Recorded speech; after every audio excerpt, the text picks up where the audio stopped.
Good evening. I want to convene the December 11th special meeting of the Brattleboro Selectboard. We know the meeting has been properly warned because we went into executive session at 5:30. The first order of business is public participation, and this is the time in the meeting when the public can speak on issues that are not on tonight's agenda. So if there's anyone who'd like to say something about an issue not on tonight's agenda, now is the time. Seeing no one, we're going to move on to new business. And our first order of business is Brattleboro Community Television. And we're going to be talking about two things, a letter to the FCC and a request for $5,000. And we have Court Trowbridge here to tell us what we need to know. Nice shirt, Court. Thank you. Decided to do a little branding. Good. On here. Thanks very much for putting us on the agenda on relatively short notice. And I know this is your budget meeting, so I appreciate you squeezing in this item. The purpose of my visit here tonight is to alert you and the public to recent threats to BCTV's funding and to let you know of potential scenarios going forward. As you probably have read in the Commons and in the Reformer, the Federal Communications Commission has proposed a rulemaking, which is a change, to the provisions of the 1984 Cable Act.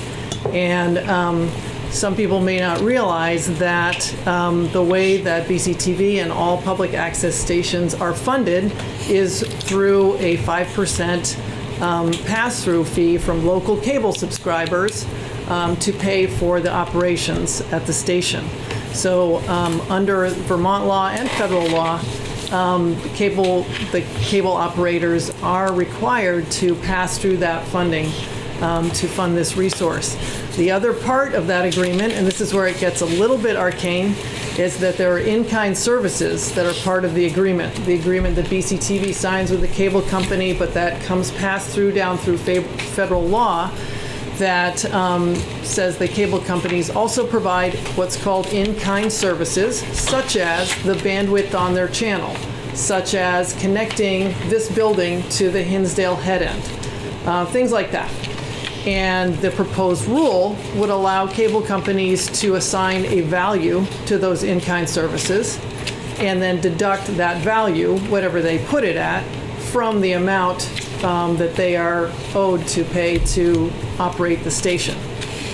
So it could effectively zero out the funding that BCTV receives and has received over the years. One of the strengths of our organization all these years has been that we are funded by local subscribers and by local residents, but we're not part of the town budget. We're not competing with other nonprofits for the same dollars. We're able to leverage those dollars basically by using this funding. And we've been very proud of that. And tonight, I'm here to just tell you that that is potentially changing and to alert you to that. The other thing that's happening, and as you all know, is that cable subscribers are cutting the cord to watch online. And while it's super convenient, and of course all of our programming is online, we do not get any funding from online viewers.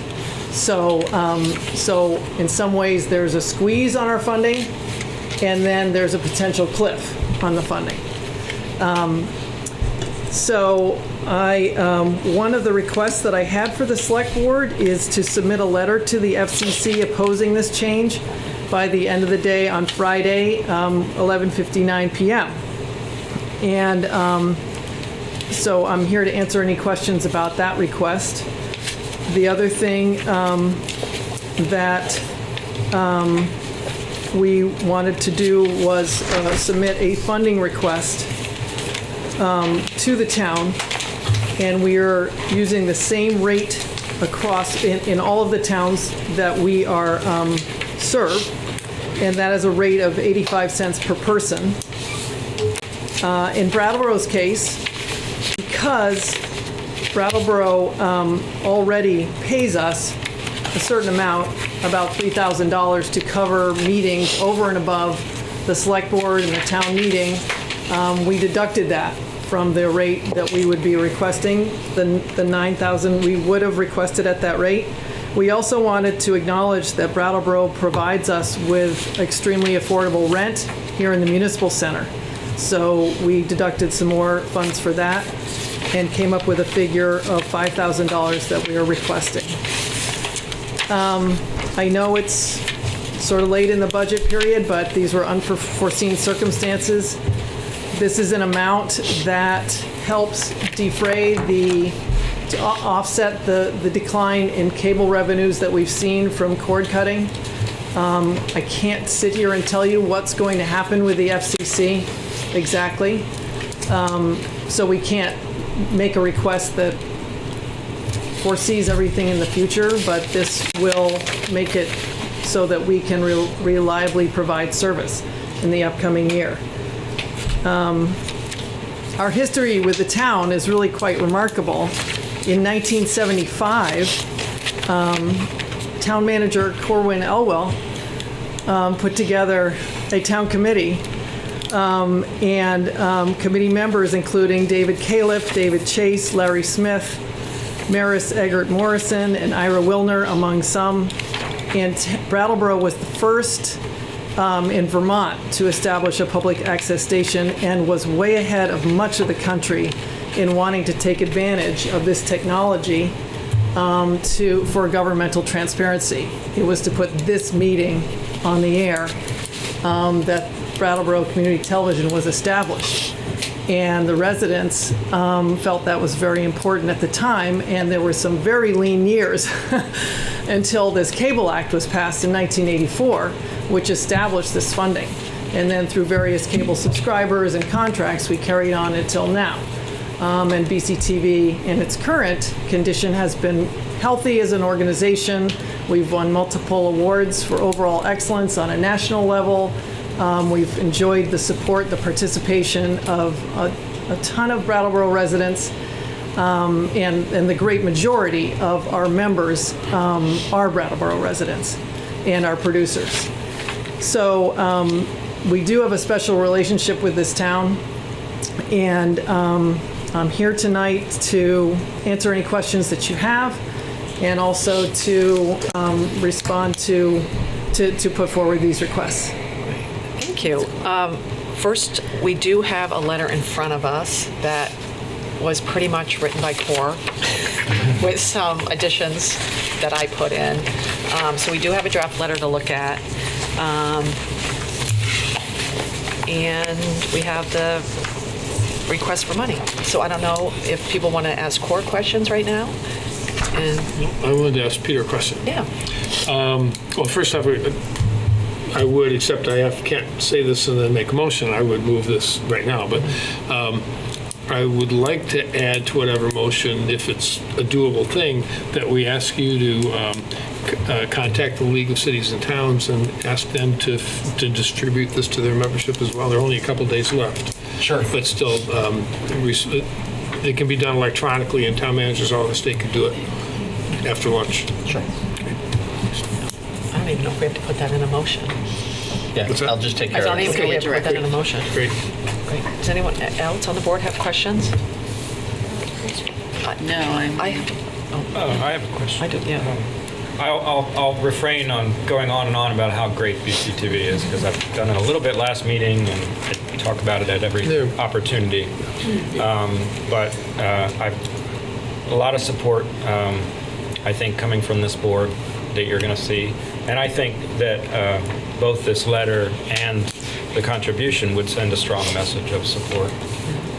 I do have a question about, because there was some early discussion before I left the BCTV board some years ago about expanding the idea of subscriber models. And it looks like, regardless if we're able to prevent this new rule from happening, is that something you're looking into, making the volunteer donation system a little more robust and, Yeah, on the board has established a future business model task force and are looking at all sorts of options, grant funding, basically everything that they can think of. That's a good point. Great. I mean, I think BCTV deserves our support. I mean, I think it's a real question for me in terms of public service, if we were going to a subscriber viewer model where people would have to pay to view their own select board meetings. Yeah. You know, that would be a question to me about the fairness of that. Yeah. But, you know, that may be something. No, I was thinking more on a volunteer basis, on a public TV type, Oh, I see, yeah. public radio. Sponsorship type Exactly. model, yeah. You know, Okay. that they have a robust Yeah. system, and I know it's been many years since we did a telethon, but it's not unheard of at BCTV, right? Maybe we could just replay those. That'll be for nostalgia's sake. Yeah. That's right. Alone will be It's because it's such a valuable. good show. Can you tell us what your annual budget is and how much of this fee that potentially may go away covers Yes. that? Our annual budget is 300,000, and 250,000 of that is this. Okay. Yeah, okay. I just want to throw out there that were we to implement the 1% local option tax, that's double BCTV's annual budget right there. Just put you into perspective. All right, does anyone in the public have any questions or comments? No. Anyone else? Does somebody want to make a motion? We have the letter to deal with, and we have, and I'm assuming the 5,000 you want in the FY20, for Yes. FY20, okay. Kate, there's one thing about the letter. Oh, yeah. At this point, comments have been submitted. This has to be a reply to comment. This is a very technical thing, but Okay. so you would be writing in support of Brattleboro Community Television's comment Okay. that was filed, and I have a file number, and I Okay. can just give this language to you Yeah, and we to can- insert in that top. Yeah, and we can approve it subject to some clarification. Yep. Okay. Right on. Who's making the motion? David? You wanna make the motion? Yes, I move that we, the town select board support and send a letter to the Federal Communications Commission in support of Brattleboro Community Television.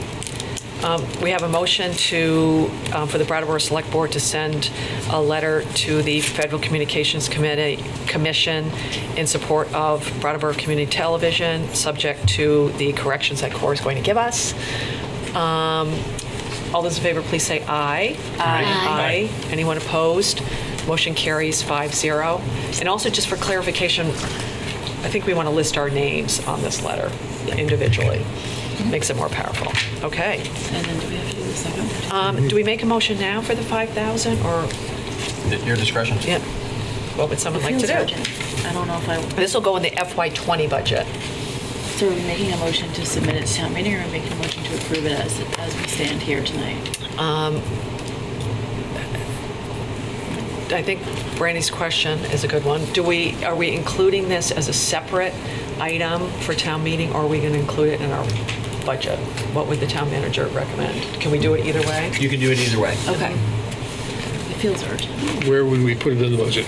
Okay. Just a separate line? Yeah, there's auxiliary services, I think is the likely place. We're actually going to go through that part of the budget this evening, and you'll see the other things that are there. I think this is a good fit at that For there. location. And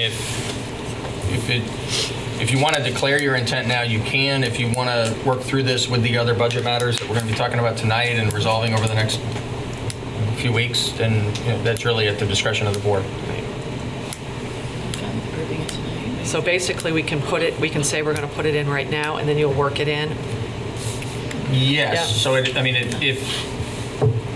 you've got a lot of other pending issues. Yeah. And if your intent is to put $5,000 in the budget, I would recommend it going to auxiliary services. It's $5,000 of additional expenditures. It means $5,000 of additional taxes unless you make some other changes to the budget at some point in the final decision making. I'd rather look at it, put in the budget now and look at it as part of the whole. feels like it's important in that sense. Yeah, but our budget, I'd like to. Yeah, our budget, yep. Yeah, that's Okay, so do you want to make a motion? sure. You want to make one up? I'm gonna make one up. And put it like under exit, like, I move to approve BCTV's request for a $5,000 contribution, which would be added to the auxiliary portion of the select board's budget. Brandy has made a motion to approve BCTV's request for $5,000 and have that included in the auxiliary services portion of the FY20 budget. All those in favor, please say aye. Aye. Anyone opposed? Motion carries 5-0. And Cole, we're assuming you'll keep us posted. I certainly will. Thank you very much, everybody. Thank you. Thank you. Next up is the EPA Brownfields Assessment Grant. Sue is going to tell us what we need to do.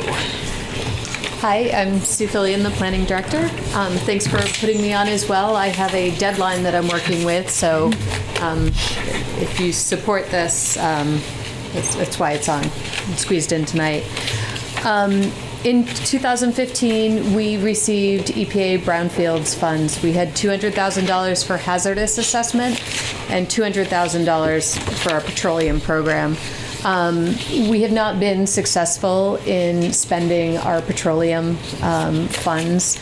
There's been probably a couple of reasons. A lot of the petroleum sites haven't been up for sale or transacting. In addition, there's some difficulty or there's some added requirements when you're using those funds, whether or not a site is eligible. And so it just makes it more difficult to use them. So what I'm requesting from the board tonight is that you actually de-obligate $115,000 of the funds that we have. And those funds are only good till September 30th of 2019. So it's basically you use them, or on that date, they're not going to be obligated to the town of Brattleboro anymore. The reason that I'm asking you to do this is that there is another grant round coming up in January for EPA assessment funds. Our hazardous substance program has been very successful, and we have about $60,000 left in that program, with most of it committed. We just don't have contracts in place, or we have bills outstanding. So one of the requirements to apply in January is that 70% of our total funds have been expended. So they're looking at both programs to calculate what the 70% is. And we just have too much petroleum hanging around, and I don't see any use for it in the future. We did do an inventory. Again, the sites that came up are not ones that are up for sale. And even if they were, whether or not they were eligible or whether or not somebody wanted to put it into our program is debatable.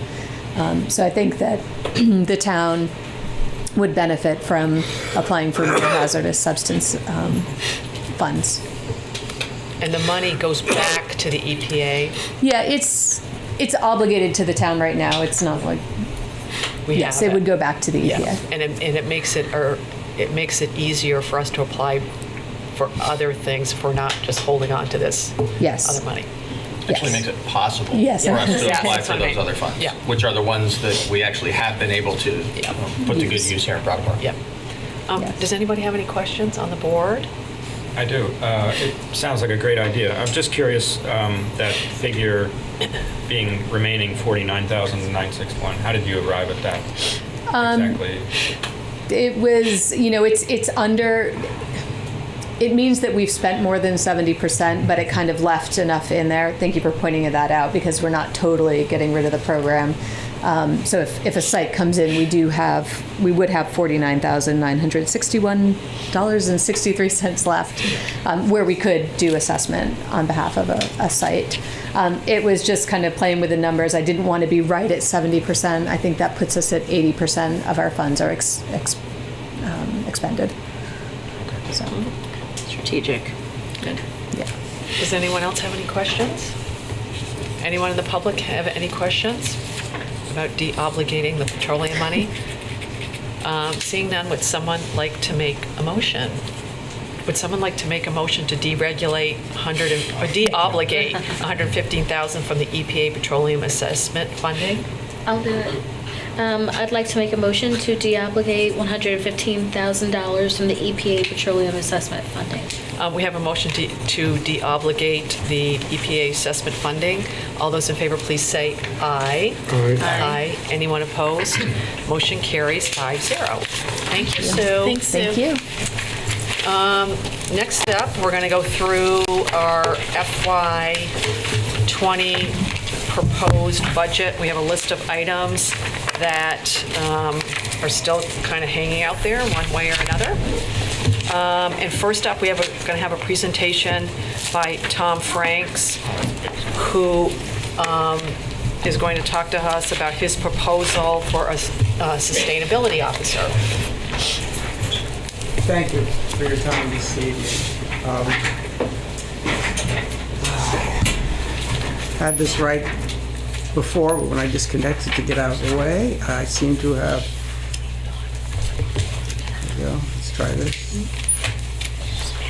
And Tom, do you want to tell us, for Hi, the I'm viewing Tom. audience, who you are? I'm Tom Franks, a resident of Brattleboro, and I and a few others were on the Energy Committee last summer, and we were talking about trying to fill the gap left by the departure of Paul Cameron. We did some research with the assistance of Patrick Moreland into some of the models used to fulfill the services of the energy coordinator, and we were considering whether or not it would be a good program to go forward with a full-time energy or a part-time energy coordinator.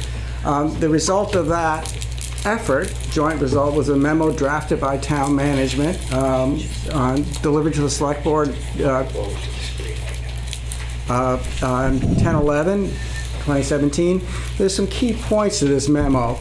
The bottom line that management arrived at is that the town was doing pretty well on energy, that we had achieved much of what the towns that were currently hiring energy coordinators were going to achieve with somebody they were going to pay. And we had achieved it at a very reasonable cost. And in general, the town contributed $10,000 to support Paul Cameron's efforts. I cannot say enough about the efforts Paul Cameron did for this town. We were very lucky. It's also somewhat of a burden because we captured a tremendous amount of measurable savings at a relatively low cost. But Patrick's memo included some thoughts that, were also led some of us to move on a little bit. That there is work being performed by paid staff that we are not addressing completely. And there are a few bullet items there: community engagement, grant writing, timely messaging, and focus on the private sector and groups. One of the next things that he noted in the memo is the concept of sustainability, and that there is more to be done at the town in terms of sustainability than just energy. So that was sort of our starting point.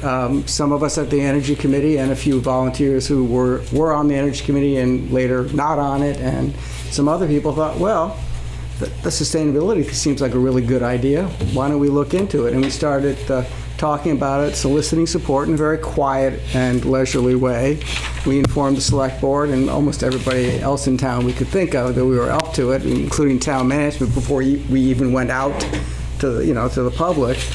And before we get into what happened, where we got to, I just want to give a brief overview of sustainability, because one of the things I assumed was everybody knows what that means. I was going out and talking to people, and it really didn't. It wasn't well known. There's sort of in the business sector, there's a triple bottom line, sometimes done with 3 Ps: people, planet, profit. Sometimes done with 3 Es: environment, economy, equity. But what it is there's systems. There are big systems that everything sits in. The first is the planet. We're all on it. Next are people. The economy is a sub-part of that. Then there's some definitions of sustainability. It's a capacity of a system to meet the needs of the present without compromising the future. I didn't realize initially that people just didn't have that at the top of their mind. Resilience is something else that's very important. Can we deal with a shock to the system The town was very fortunate because of town planning. When Irene hit, we had the funds to respond immediately. We did not have to wait. We didn't have to say, oh, I don't know if we can fix this. So that was a little demonstration of resilience. Some outcomes that are documented in many places are stronger economies, bounce back better, inclusiveness, that's a very important piece of this, and good places to work. Sort of here's the Venn diagram for those who like it of the relationships. When you have everything in balance, when it's a sustainable community, you have livable community, sustainable business practice, and inclusive prosperity. Now, so that's just the broad overview. Next is sort of some examples of municipal sustainability from around the region and other places. We have, Northampton has a sustainability office. It's not just one person. They account for, $2.4 million in stormwater liability reduction alone, and they got $1 million in grant money to private investment in Moore County. Cary, North Carolina, when they created a sustainability position, 150 grants in the first 10 months. Burlington recently created a sustainability position and acquired $300,000 in grants for the in less than the first year.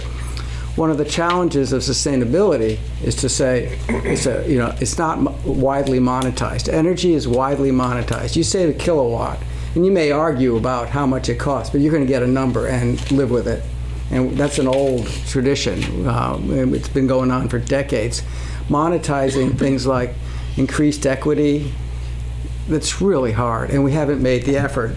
I tried to, I found that there is a group called the Urban Sustainability Directors Network. I figured, gee, they must have justified their existence, the directors must. I said, so where's your business case? They didn't have one. I said, how do you monetize it? Have you done a cost-benefit analysis of your positions? They said no. I was vastly disappointed. It's very interesting research, but I couldn't get them to do it. Another small town success story is Columbus, Wisconsin. They account for $30 million in capital investment in various sectors that really improve the general welfare, housing, assisted living, expanded some business, and it's all as a result of, they attribute it directly to their efforts in sustainability. Claremont, California exceeded their goals in solar and clean transportation. Kingston, New Hampshire. New York. New York, thank you, David. Acquired and managed $800,000 in grants, provided environmental education. We're the first designated clean energy community in New York, and hosted, adaptive, sort of like our work in the rivershed here on the Connecticut. They hosted it and led it. Another one's Dartmouth, Massachusetts. A pretty small town, but one of the attributes, the accomplishments they claim for their sustainability effort is, great advances in equity and wage parity within this town staff, and I know that has been an issue here.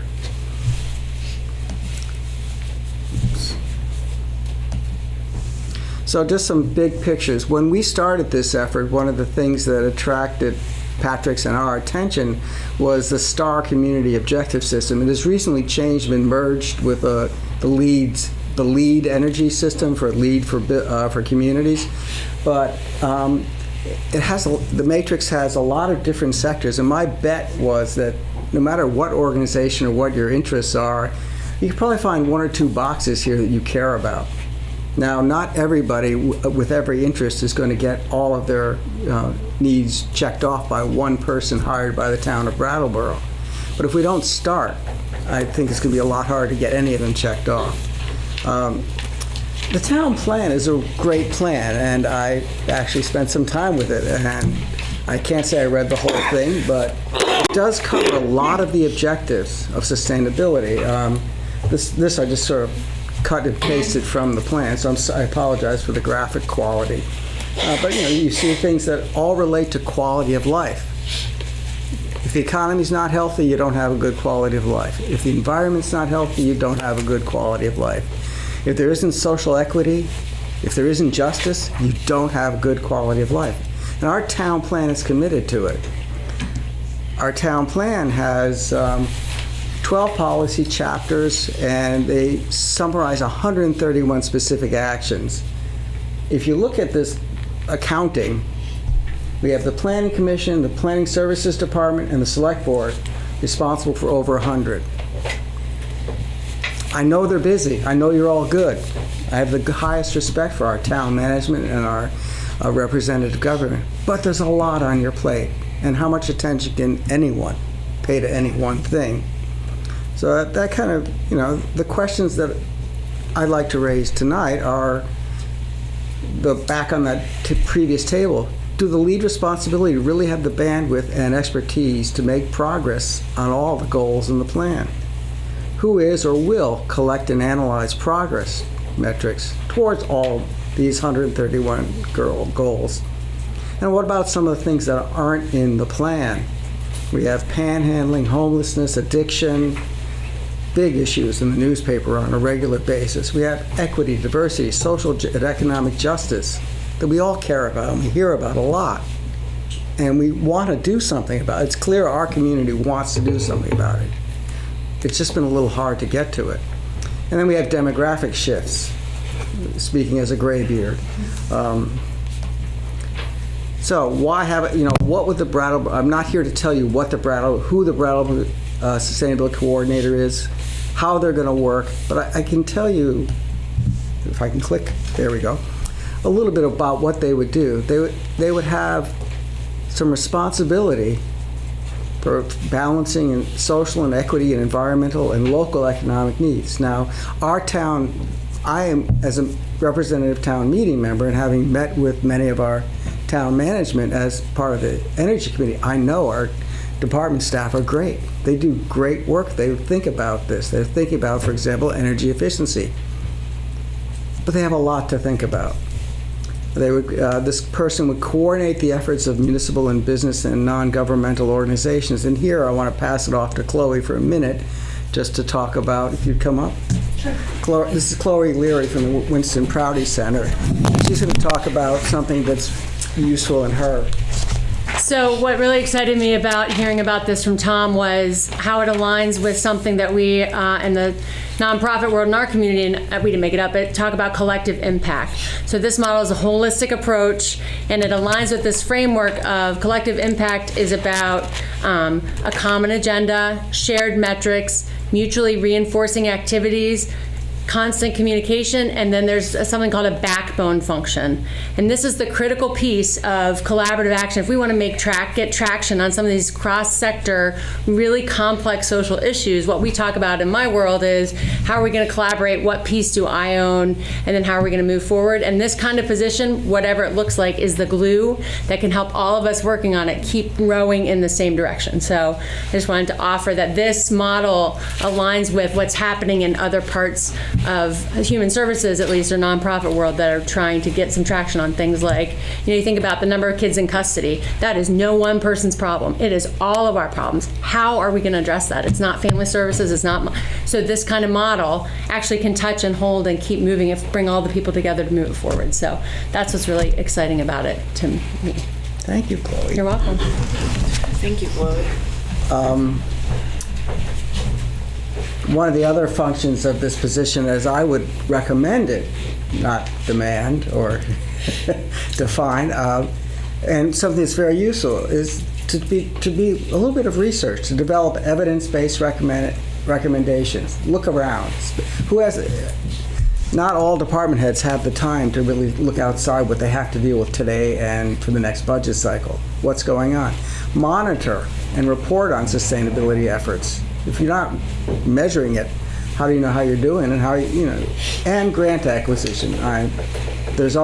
One of the ways these people have justified their existence, these positions, is through acquiring grants, being out there looking for them, figuring out how they can fit in, working with department heads, town management to acquire them. We're not reinventing the wheel. This is not a new position. There is the Urban Sustainability Directors Network. This International City Management Association has a lot of work on sustainability. EPA has the Smart Growth, which is about there's a New England Municipal Sustainability Network. So there are a lot of resources that this town can draw on. And just to go back to the beginning, a statement from last October to the Select Board, an investment in a sustainability officer, and I like the word coordinator because this person's going to have to coordinate like crazy. I don't think they'll be directing or officering. They will be able to get out there. I'll get to that point. Would it facilitate a process of assessment that engages the community in tracking and managing local affairs for the long haul in a more focused and institutional manner? I'm not saying our town plan doesn't do that. This is an addition. This is beyond town planning. I think, well, and the rewards an engaged and informed public. They use a shared vocabulary and independent data to monitor progress on matters of real importance. Some of the questions I've been asked as I've gone about is, can a nonprofit do this? Can a volunteer do this? And I think if you're going out to the world to perform the functions that Chloe was talking about in collective impact, being a town employee, having the town behind you, it helps you convene a little better. It provides a little neutrality. Finally, we have garnered some support. There's a list here of people who have signed on to a basic statement of support or submitted their own letters. And just thank you for your time. I have been gathering information and created a document repository on a shared Google Drive, which is on the screen now. Bratsuscord info at tinyurl.com. And so there's lots there, more than I would expect anybody to read, and there's more to come as I start cleaning off my hard drive and getting it up there. Tom, Thank you. Can you go back to the previous slide and leave that up for a few minutes, please? Sure. Thank you. Thank you.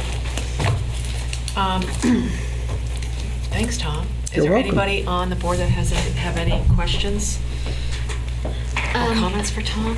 I have a question. Did you envision this as a full-time or part-time position?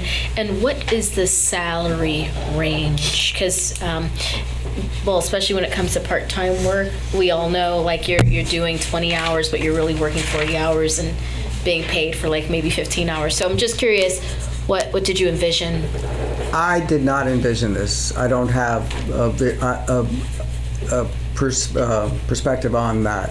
I think it's a lot of work. I think no matter who does it, what the position is, it could easily take their entire life to do it well. And like Paul Cameron, if you get a committed individual who donates lots of time, Patrick's research last, or our joint research, I can't remember who came up with the numbers, showed something on the order of $100,000 a year for a sustainability director. Or it's the coordinator positions, and on this website I have a bunch of job postings that I pulled down this summer. I think for a full-time position in other communities, $60,000 is the range. I don't necessarily recommend that you spend a certain amount. I think you could, you might find somebody's interested in the position enough to do it for less, and you might find that you want to spend more, but I think that there is a range. I just want to pursue that line. What, and you may not have this either, but what are the typical background or qualifications in those positions that people, when people advertise and offer a position, what are the things they expect in a person's background? A lot of the people came from the energy side because of the experience in grant writing, monetizing. There are programs that teach sustainability and how to to manage for it. So they're not brand new. So there's a cadre of graduates. I think typically what happens is you hire from somebody else. Somebody, it looks to, from the people I've talked to are recent hires, when I reached a few of them, they had been doing something similar elsewhere and shifted for, career advancement or different locales. I see I see the three, the connection of the three spheres that you talked about.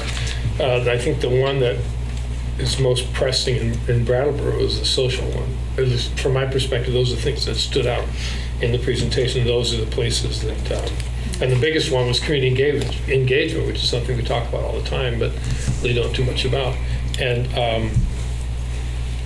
so I'm just trying to get a better handle on where we would find a person to do this and what they would do. This is, a lot of good information, but how we would tailor that to fit for Brattleboro and just more. And maybe I wonder, Chloe, would you mind, totally unprepared, but I know you've done work with getting human service agencies to collaborate and to provide the wraparound services for families. And could you talk a little bit about how that function would fit? Because it strikes me that that's a place where we're seeing some success and some impact because it's been done consciously and actively by people like you. But add a microphone, though, either that one or that one for the viewing audience. Right. Public.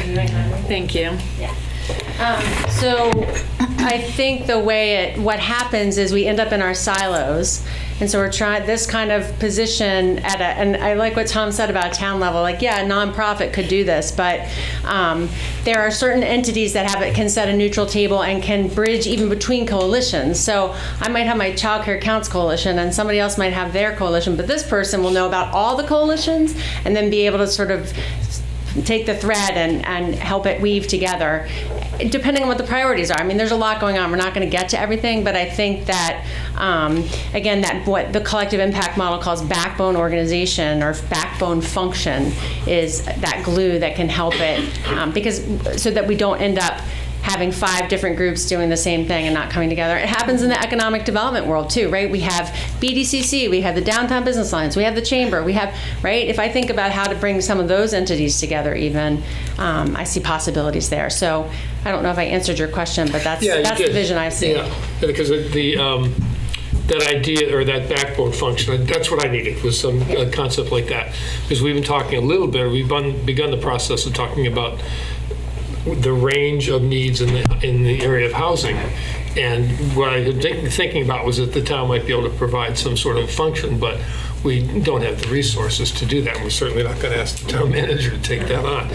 So it would require somebody else. And this seems like a place where that's one of the things that would go in and could actually consume the whole job. Yeah, please. And I would add that this person doesn't do all the work. That's really important. It's not suddenly like you have one person who's now going to do everything. They are pulling together because Really? we're all doing the work. We can't just get one person that Well, they will leverage everything that's already happening, right? Because lots of us are working on housing.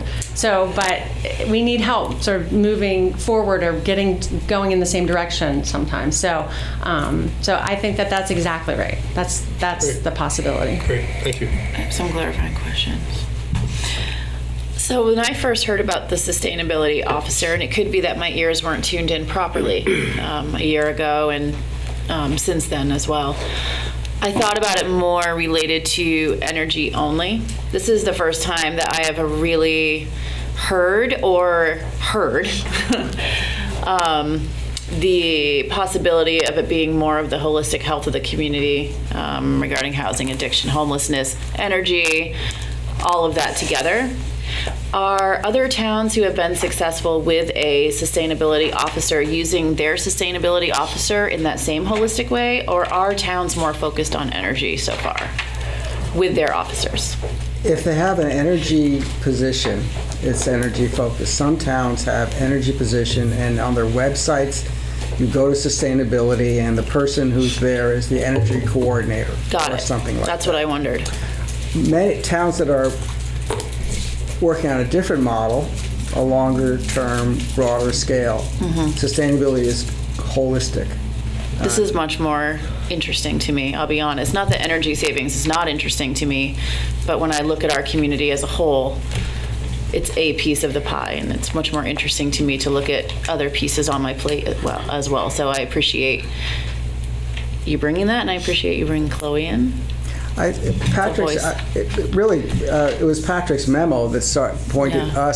me towards the idea of a sustainability coordinator, of looking at a broader picture. I have a career in energy. I spend my a good chunk of my life in energy and trying to save it or find renewable or sustainable energy sources. That's lovely. But the thought, Patrick's interest in this, he introduced me to the STAR communities, or at least his memo did, to the STAR communities plan, and it fits in with my background and my interests, but it's having here's some of the things of what you might expect in the different sectors of the three circles. It's often called the three columns, and I didn't like the column graphic I could find, so I gave up on it. I like Venn diagrams. They give you a better relational sense. But I think that it would be short-sighted of the town to focus only on energy and trying to survive what's coming down the pike.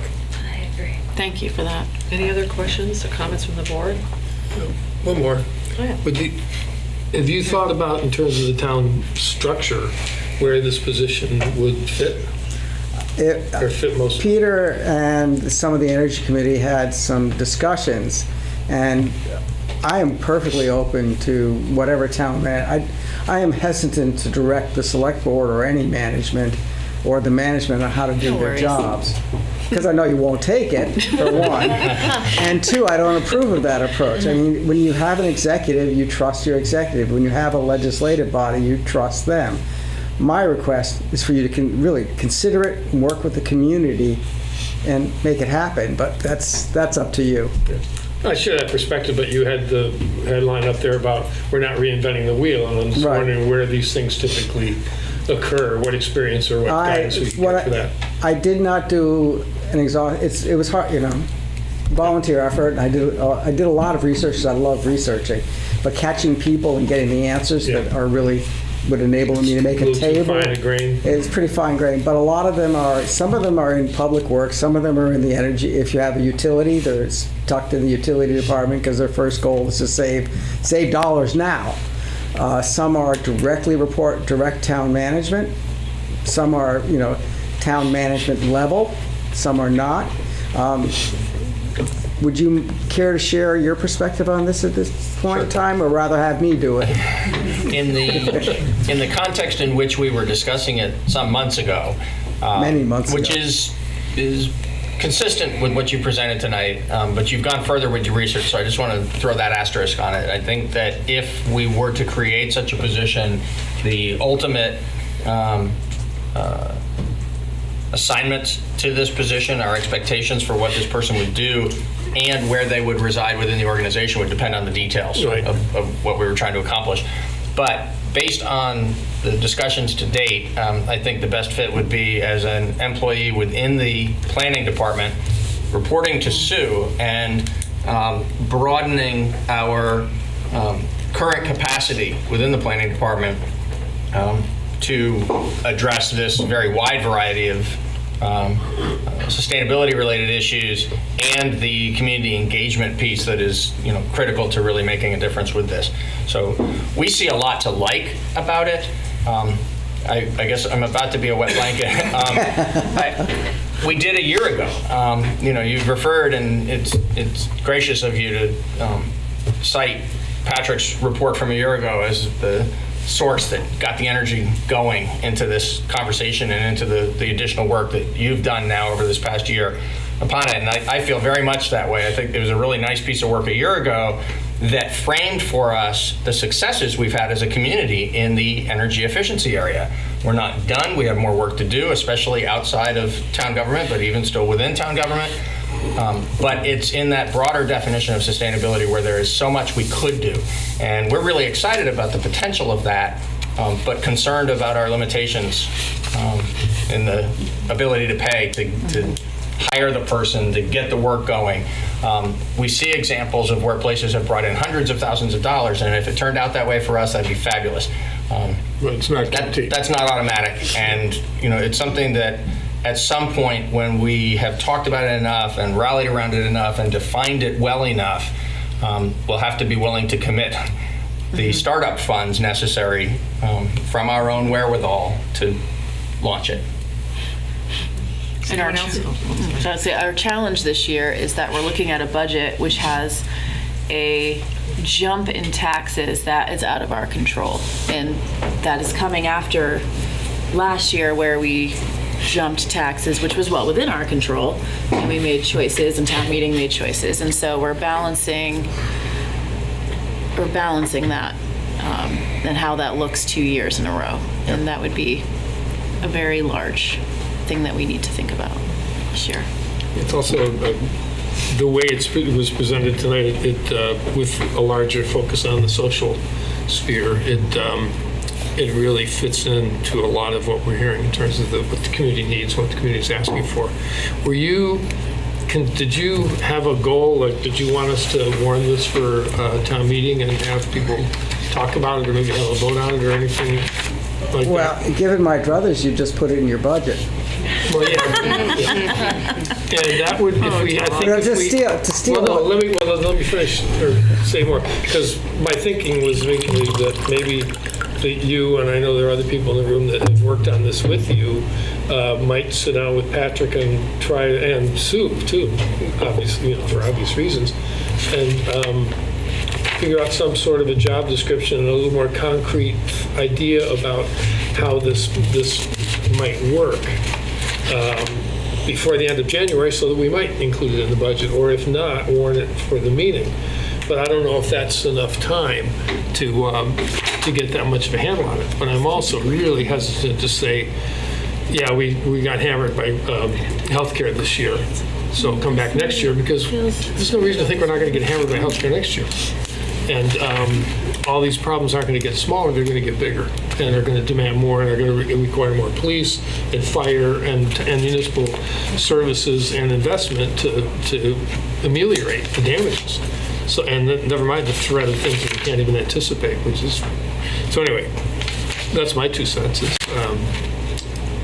If it does that, and I'm certainly not going to speak for Patrick or you and your committee or Sue, but I would love to I can speak have you up. consider, or have us consider whether that might be something, if it's, and I mean doable in terms of the constraints of everybody else's job right now, to add something like that for a month that includes the holiday season. Have you looked into grant funding for this position at all? Or anybody else besides you that you might have spoken with looked for grant funding rather than We have just not. straight payroll? No, we have not looked for grant funding. Okay. I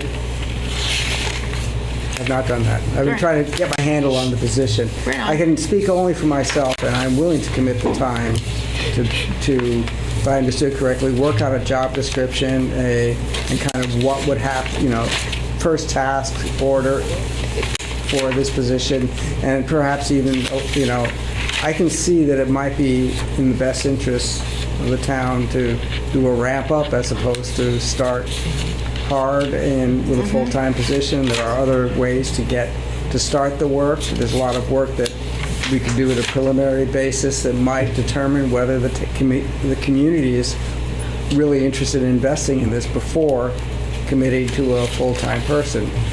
I would, as I said, my first choice is just put in your budget, say yes and put it in your budget, and to steal a page from Tim. If you pass the, it's less than a sixth of. Does anyone This else? is a really cautious proposal for me. I'm typically ready, fire, aim. Yeah, Wanting to aim a little bit more carefully is I unusual. appreciate that, David. Thank you. Now I've been mentioned, I'd love to say something.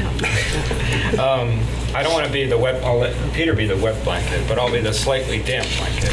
And I think, I really like the way you're thinking more about expanding the idea of energy coordinator model into sustainability. I think that's a good thing.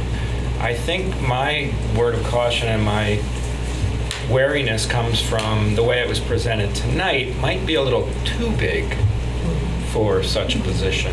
And I think what, if you will, you might want to be going for is a Goldilocks area, just right. Kind of bigger than energy coordinator idea, but a little bit more focused on tangible sustainabilities versus squishy. Some of it is a little bit reaching towards things that are tough to have any control over in our town, as we've discussed many times, because you threw out homelessness and panhandling and drug addiction. These are all issues that are bigger than us. So I just want to throw out that warning that when we try to be good and check in with our constituents about what they support their taxes going to, we have to be able to describe it and sell it. So I think that's just my warning. It's like, if it's too big, it feels too pie in the sky. I don't feel that way. Yeah, I think that, I guess because I know a little bit about what Chloe does, and Thank you, Chloe. Morning, Chloe. well, so much for that. No, but working with, there aren't harder issues than working with families that are incredibly, are homeless, no support, I can't even, other than vulnerable, I can't think of the right word for it, but to try to get people who, anyway, the work that they have done by doing exactly what this described, providing that backbone, has been, it's a model for the state, and people come and look at the Brattleboro Center and look at the model and look at the work that they're doing and try to find ways to emulate it. And the state has actually directed agencies to try to work more closely together to coordinate their efforts. It's not an easy thing to do, but there's no harder nut to crack than the social service agencies and the siloing that exists with them.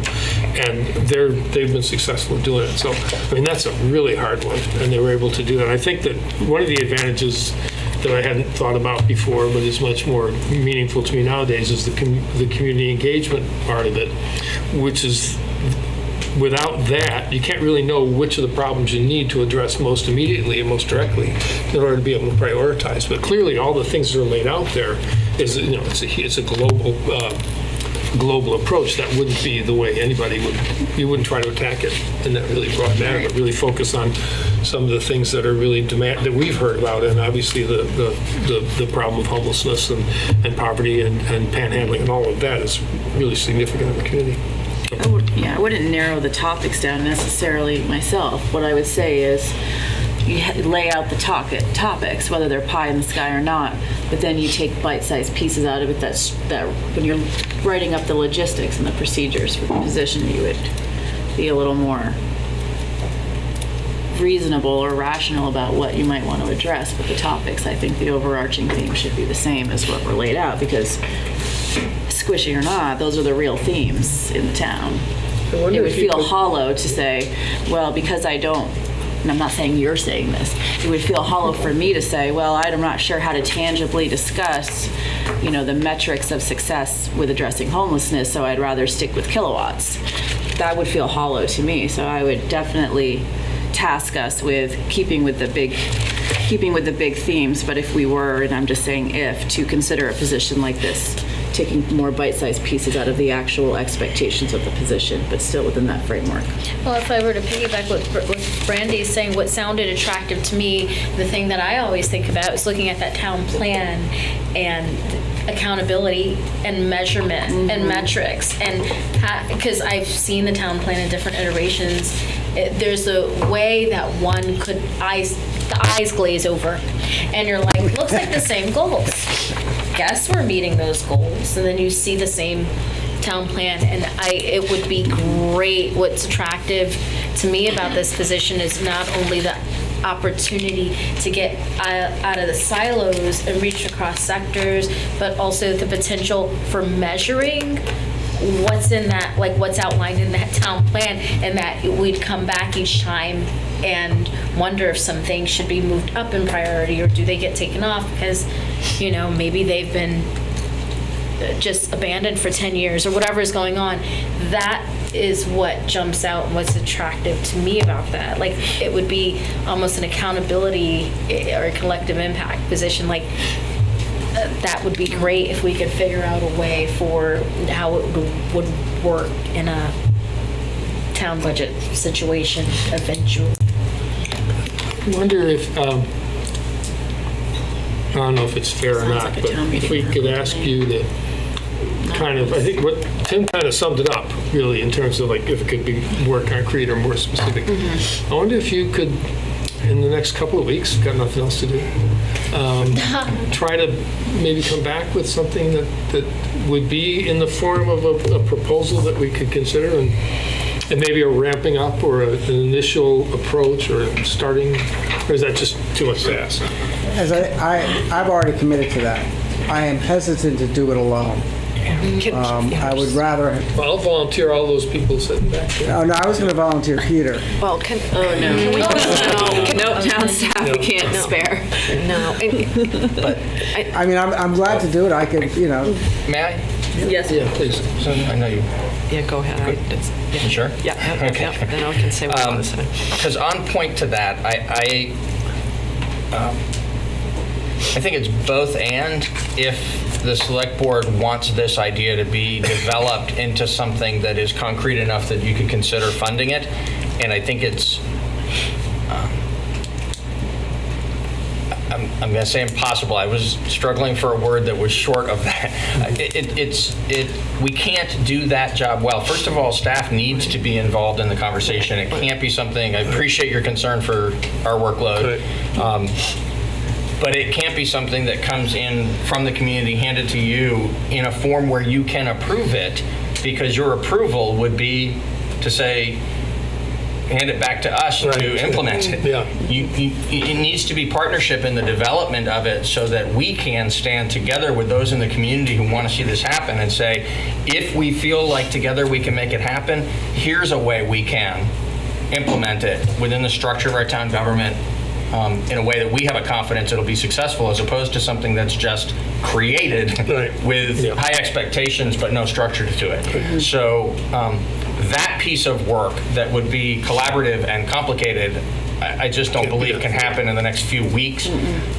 What I think you as a board can do to move this forward, if you're inclined, so let me say, as compared to a year ago, when we as staff brought you something not dissimilar to this, but with the end point of it being, gosh, we really like what this looks like, but we just don't think we have the resources to do it, so we're not recommending it. And you said, yeah, gosh, I guess that's right, and so we moved on.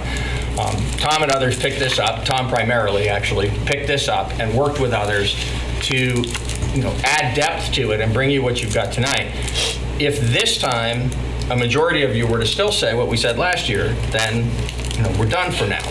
But if a majority of you were to say, we really like it enough that we think we want to have this in town government, but we recognize that there's a lot more definition that needs to be given to it so we know what it is we're approving if we're going to approve it, assign that to us. I mean, assign it because I work for you, to me, to work together with Tom and others in the community who are interested in this. And our task would be to bring it back to you, not deep into the budget process next year like we are right now, but bring it back to you during the summer months when you can be looking at it and thinking about what it looks like and the shape it takes, and deciding whether you want to tell us next year, when we're proposing a budget in October, to include a sustainability position or not. Let it be something that gets a little more time to evolve so that it can be, you'll know what you're buying if you choose to buy it, and it will give it a better potential for success. That's perfectly agreeable to me.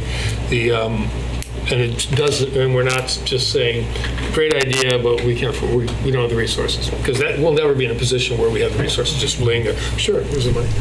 So I don't know. Does we need them? Can I just say something? Yeah. Because I've been listening. I wholeheartedly, I was about to say what Peter said, because I think we don't know what we're talking about. I know we've seen all these slides, and I'm concerned a little bit where Tim is coming from, because we are town government, and our focus needs to be town government business. And I don't think it's necessarily for somebody to come, Chloe was talking about BDCC and the Chamber and the Downtown Brattleboro Alliance, and someone in town government needs to coordinate those people. I don't need to be coordinated with BDCC and the Downtown Alliance, because we already are. So I think we need to have an understanding, this is my point of view, we have to have an understanding that this person is a town employee, and that doesn't make them the center of the universe to coordinate everything, because I don't think that's town government's role, is to come and coordinate me or any other entity. So that's what my concern about the presentation is. But I guess if you work together, you can figure out, what this person should do, because I think, there's some certain things in that proposal I just do not believe are town government responsibilities. But I think that could get hashed out if you involve, whether it's Peter and Patrick and Sue, there could be sort of a alignment of what they see the town's government needs, what's doable for town government to do, what town government's real responsibilities are, and there are some things that already are happening in town government that don't need to be covered because somebody's doing it. So that's just sort of where I'm coming from. So I think it's a good idea to get town staff involved at a real level on this, if we want to move forward like that. So that's just where I'm coming Wait, I from. have a question for clarification. Are you saying that, if there was a closer look taken at this, just a closer look, that there would be a potential for things being pared away because they don't match what would define as town purview? I think it's very important for us to sort of keep our focus on what town government is here to do. And, I think we go back and forth on some of the social issues. Is it town government's sole responsibility to head up, the issue of homelessness or panhandling or housing, when we have all kinds of other organizations that are already doing it? Who's the lead organization? And is that the town's role? Is it the town's role to, oversee all the economic development activities in town when there are already groups that are doing it? So it's sort of more talking that way. That is, it's just like when you talk about it on a state level. What is the state the be-all and do-all sayer and, of what happens? So I just sort of think we have a very small town staff, we have a very small town budget, and I think we really have to be realistic on what the town is really here to do and not forget that, and sort of use our resources in a way that's it's actually doable, because there are a whole bunch of other people already doing things. And to me, it's like, who's the coordinator of all those things? And should it be the town? I don't know what the answer to that question is. I mean, in some respects, I say there's certain things, no, it shouldn't be the town. But, so that's where I'm coming from. I don't know if that makes any sense. No, it totally makes sense. And I don't mean to drag on. Yeah. I'm just wondering, what came to my mind, because I hate the silos. I actually can't stand,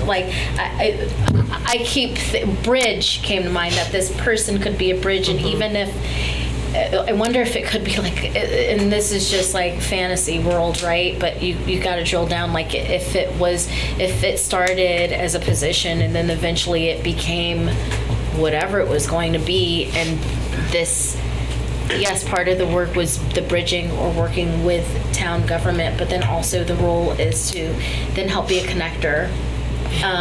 Because I think that's part of at least that's what I see as one of the challenges here, is that there's no one's connecting anybody, and it's so easy for people to just stay in their silos. And so I don't know what's going to come of it, but I wonder if there's a way that, in whatever way it's going to be envisioned, that maybe to just say it could be one of those hybrid, really interesting new positions where part of that time is doing the town's work and part of the time is doing that other stuff to help. It would be so great if there was a bridge like that somewhere in the form of whatever it was going to be. Okay. I think as far as the limits of it, or what's the town's work, that's in the plan. I mean, we really don't have to wonder about that. The degree to which the town acts to affect those things that are in the plan, I think, is the question. And I think that what Peter laid out, I would be amazed if part of it wasn't to identify which of all of the things that we've heard and talked about would be, that the town would be in the best position to provide that coordination, or to provide that backbone. It may not be economic development, but it might be housing. It might be homelessness. It might be, I don't know what the other issues that would emerge are. But so I think that what Peter's suggested would remedy, or would recognize what you said. Yeah. I'm inclined to go with Peter's suggestion to do a dive in it and look at it again in the summer for the next budget season. I Does anyone in the public have any comments? I realize we've been sitting here having conversation. Would anyone else like to make any comments from the public about this? A few. Nice. And please tell us who you are. Hi, my name is Kit Whalen. I live in Brattleboro, and I'm a member of 350, so I came thinking that this was going to be more environmental, but I love what I'm hearing about the whole community-wide concept, and I'm just here to speak in favor of continuing this discussion. I love this community. I've lived here for 30 years and raised my kids, and I think there really needs to be somebody holding the whole, whose job is to do just that, because everybody else already has a full-time job. And I just want to share very briefly a quote from Wendell Berry. Seeing the work that is to be done, who can help wanting to be the one to do it? Which is what makes this type of discussion so exciting. I also have to clarify, I don't see myself as the one who's going to do it, but I'm not a candidate for any position, especially one that doesn't exist yet. But I hope that this position will come to be, because I think this town would be, it's a great town, but we really could use something like this. And as a retiree, I want to thank you also for being mindful of people's resources, financial resources. However, the resources are always finite and the needs are always infinite, and the life of our community is a very high priority, the health of our community. Thank you. Thank you. Thank you. I think I saw Jason. And tell the people in TV land who you are. Yes, good evening. I'm Jason Cooper. And Tim, that was a fabulous amount of information. I had a whole bunch of notes, and you covered most of it, and that's great. Peter, you expressed concern about not having the time and trying to put together a job description, and Tom is busy on that, has too much time, or not enough time, I'm sorry, to be able to put into that as well. And the answer to that is really simple. If you hire a coordinator, they'll be able to tell you exactly what they can do. And to some extent, I'm very serious about that.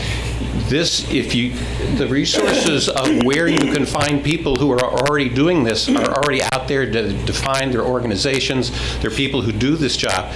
You should ask them what it is they can do for you. Yes, the limitations of the town plan show you exactly what you are able to have them do for the town, but this should be a collaborative effort to define what they do.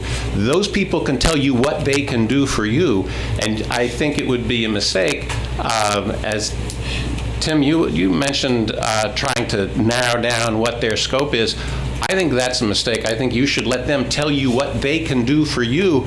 They will be able to identify the low-hanging fruit from looking at what these other people who already do this job do and have done. This is an opportunity as a profit center to bring in the resources you need to address the issues that you need to address. If you put these things off, the problems are still not going to get served, and where things are going to be worse in the future. Some of the areas that I think that we're not quite touched on too much here is that certainly the environmental impact. I mean, with the fossil fuel that we burn, the resources that get wasted that could be used much more efficiently, this is affecting every storm that we have coming through here, which we see getting worse. We have floods, we have trees down, we have roads washing out. This is costing us more money right now. If we don't address these issues, we're going to be spending more money on those items as well. The other thing is, if we create this job and the other jobs that will come from using new technologies that are more efficient, you're going to be creating more jobs that are going to be appealing to the younger people. And for the business owners who want to start businesses, bring businesses into a community, they are going to want to come to places that have sustainable, efficient communities. This is a way to bring young people and jobs to this community. If you think this is something that you can put off for future years, I think that's a mistake. I think that you should make the investment. I think you should fund this position immediately and get someone in there, and they will bring in the resources to take care of a lot of issues that this town badly needs addressed. And I think it could be done now and should be. Thank you. Thank you. Thanks, Jason. Is there anyone else that wants to say something? Yeah, please come on up and tell us who you are. Tell the My viewers. name is Roseanne Grimes. I'm a Brattleboro resident, and I am actually midway through my graduate studies for resilient and sustainable communities.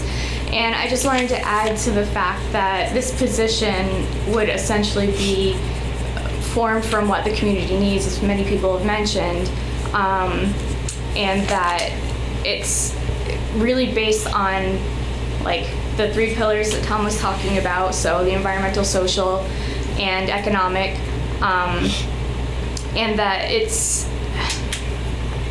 I guess, important for it to start, as people have said, as soon as possible, because we are behind on a lot of these issues, as we've experienced in our community, and that it can essentially be formatted to, as Jason was just saying, the fact that this person could identify the areas that we need to focus in, and it should, I think, remain also within those 3 pillars to connect all the silos and making sure that we're communicating within our community, essentially, and not just hoping that everyone's doing the right job, but bringing it together and supporting that. Thank you. Yes. Hi, Gershon Moore, local resident. Actually, my question is for you.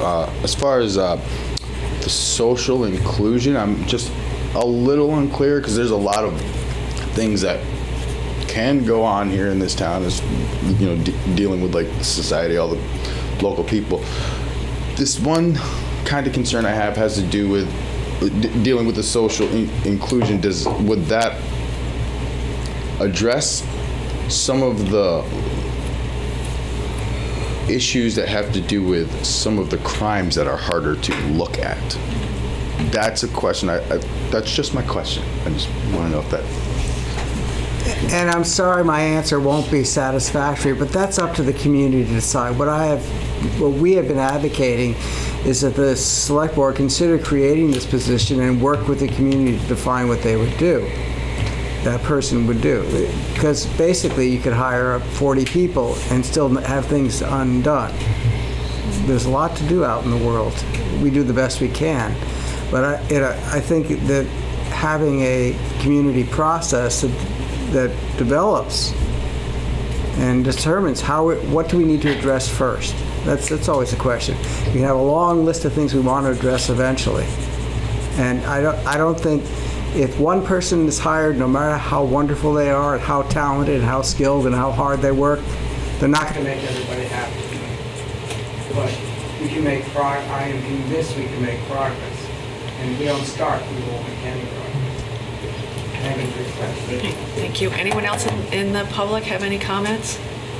So I think the plan would be, that we decide that the town manager and whoever on staff, whether it's Sue or Patrick, would work with Tom or whomever else to see if they can put some kind of job description together so that next summer, prior to the budget discussions, it will be there and it can be actually hopefully considered for FY21. Is that what we're all on the same page? I'm on that page. I think if there's details available before then to kind of keep it in people's radars, that would be good to bring it back to the agenda. Sure. In the meantime. Okay. Thank you, Tom. Thanks Thanks you everyone for for your coming. Next up, we're going back to the FY20 proposed budget that's in our notebooks and town manager's office. I think the town manager will tell us what page. Page 5.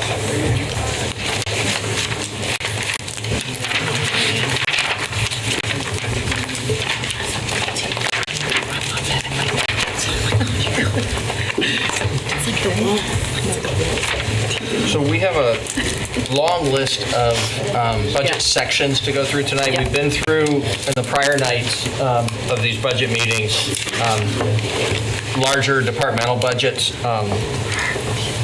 Tonight, it's a bunch of small portions of the budget with only a handful of line items each, most of which are not changing by much. So I think we'll find that we move very quickly through them, but we're happy to answer any questions that you have as we go along through them.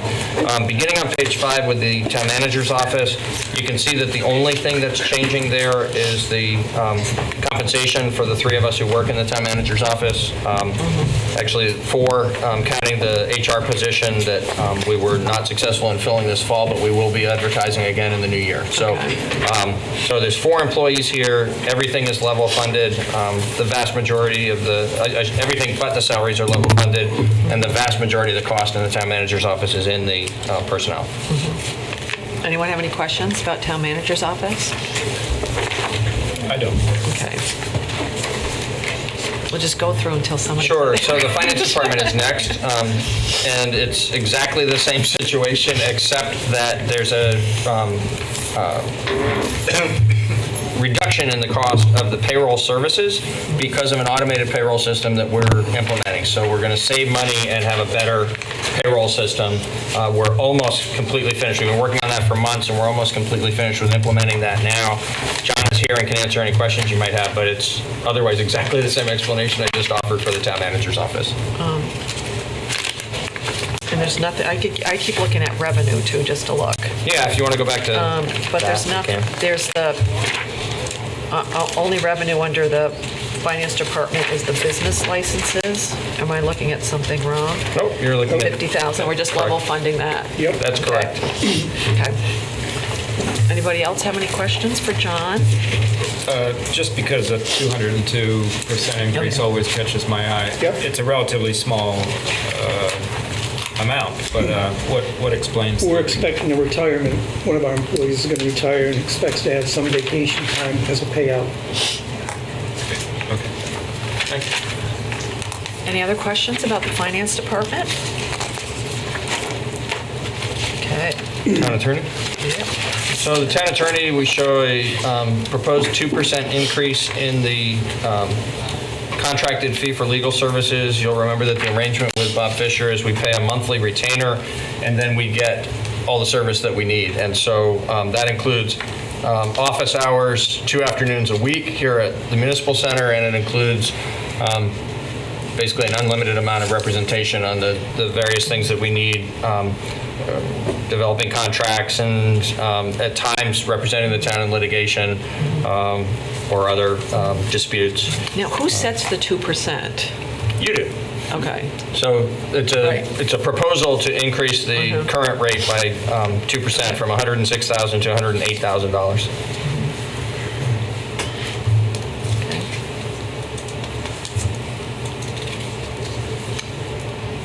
And what constitutes litigation expenses? So those are the actual out-of-pocket expenses for like the cost of a court reporter at a deposition or that sort of thing. Okay. Anyone have any questions about the town attorney? Town clerk's office. Town clerk's office.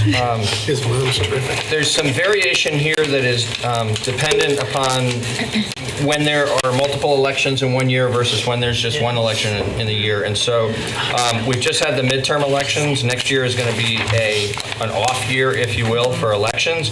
And so you see some of the election-related expenses going down, and you see records restoration going up. If you look back at records restoration from 2 years ago, you can see exactly the same phenomenon, because now for many years what we've done is try to keep this budget relatively level by doing records retention work in the years when we don't have as much election expense. Makes And sense. taking a break from the records retention work when we do have more election expense.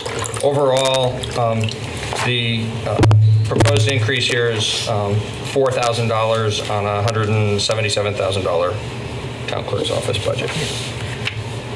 What exactly, so I'm just curious, what is records restoration? What is that? So there are records downstairs that are as old as from the 1700s.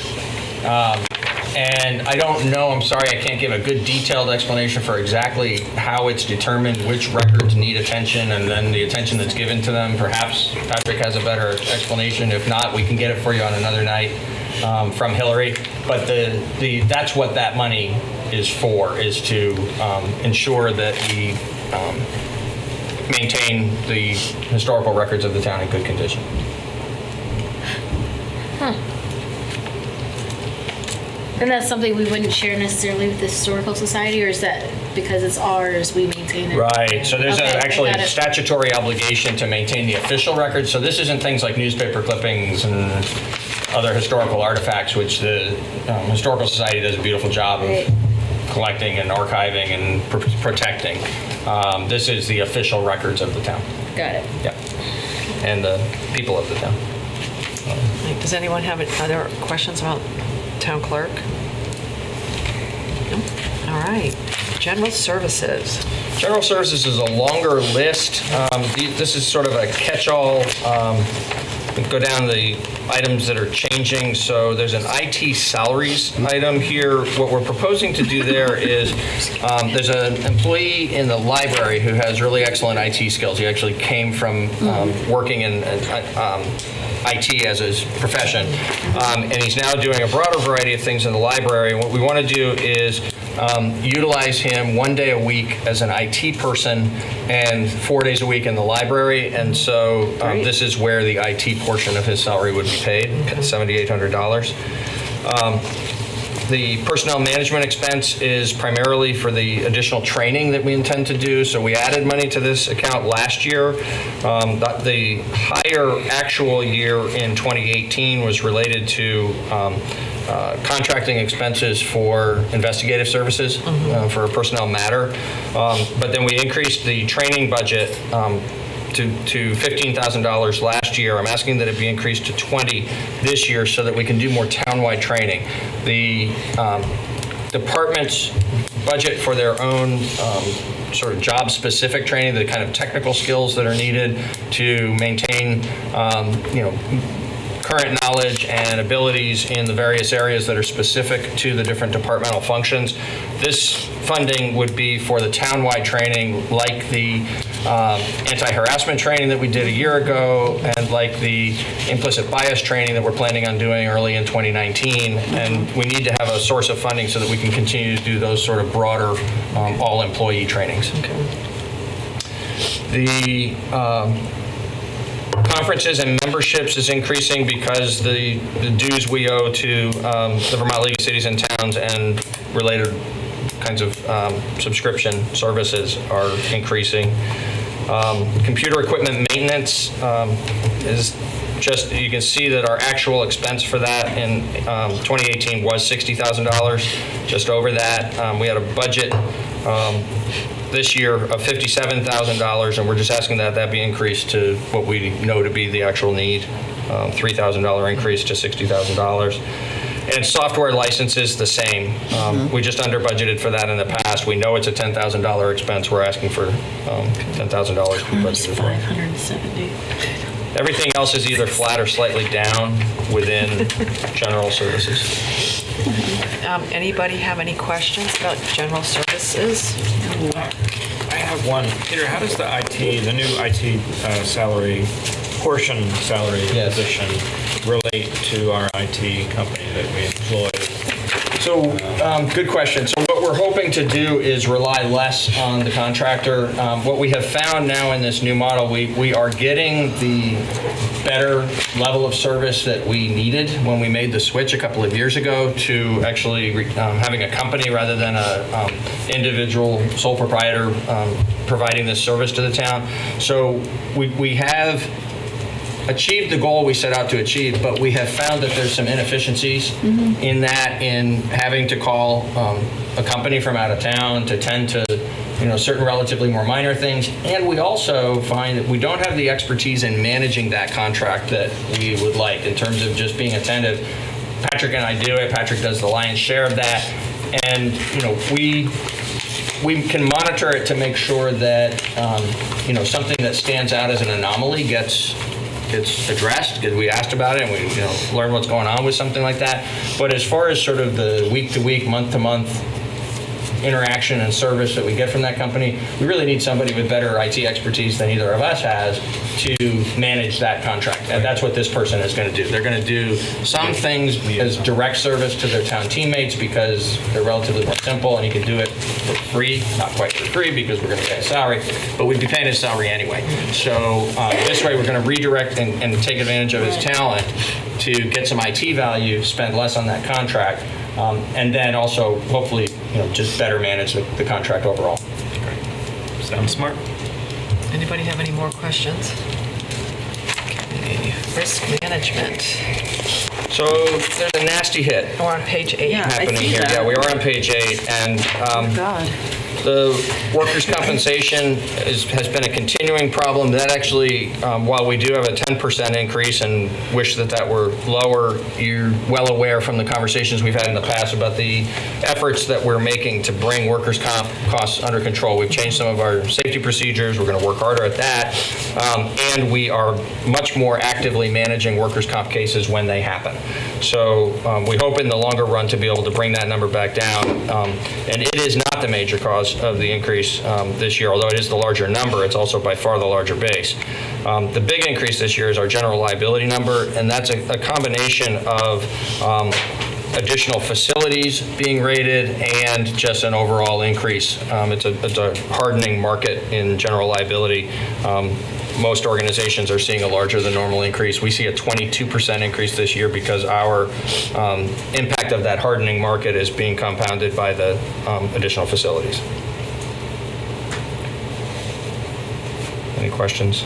There? Anyone have questions? Sure. Well, this is going to be, of course we do, Tim, is the answer. But I just want to make sure, I just recently went through a workers' compensation negotiation, let's call it, with my own company. So I'm sure you're going to tell me that you're on a regular basis on top of coverages versus need and that kind of thing. Actually, it's a standard, it's a mandated level of coverage. So we don't manage here the way we do, say, in health insurance. What level of deductible and what other components that all go into determining what the cost of the program is. This is a number that is provided to us. The place where we can impact this number is in our having fewer on-the-job injuries and managing those on-the-job injuries in a way that gets people back to work faster. We're doing a good job of better management of the claims that happen. We're not doing a good enough job yet of avoiding the claims to begin with, and we're continuing to work on that. I guess I was just thinking more of like risk assessments and making sure that paperwork is up to speed, because most people know who deal with workers' comp. It's very common for people to get pushed into a bucket where there's an assumption that they're going up ladders when in fact they're not going up ladders. I misunderstood your question, so I thought you were talking about it, but I think I wasn't really. Okay. So that yes, of course we do, Tim. There we are. So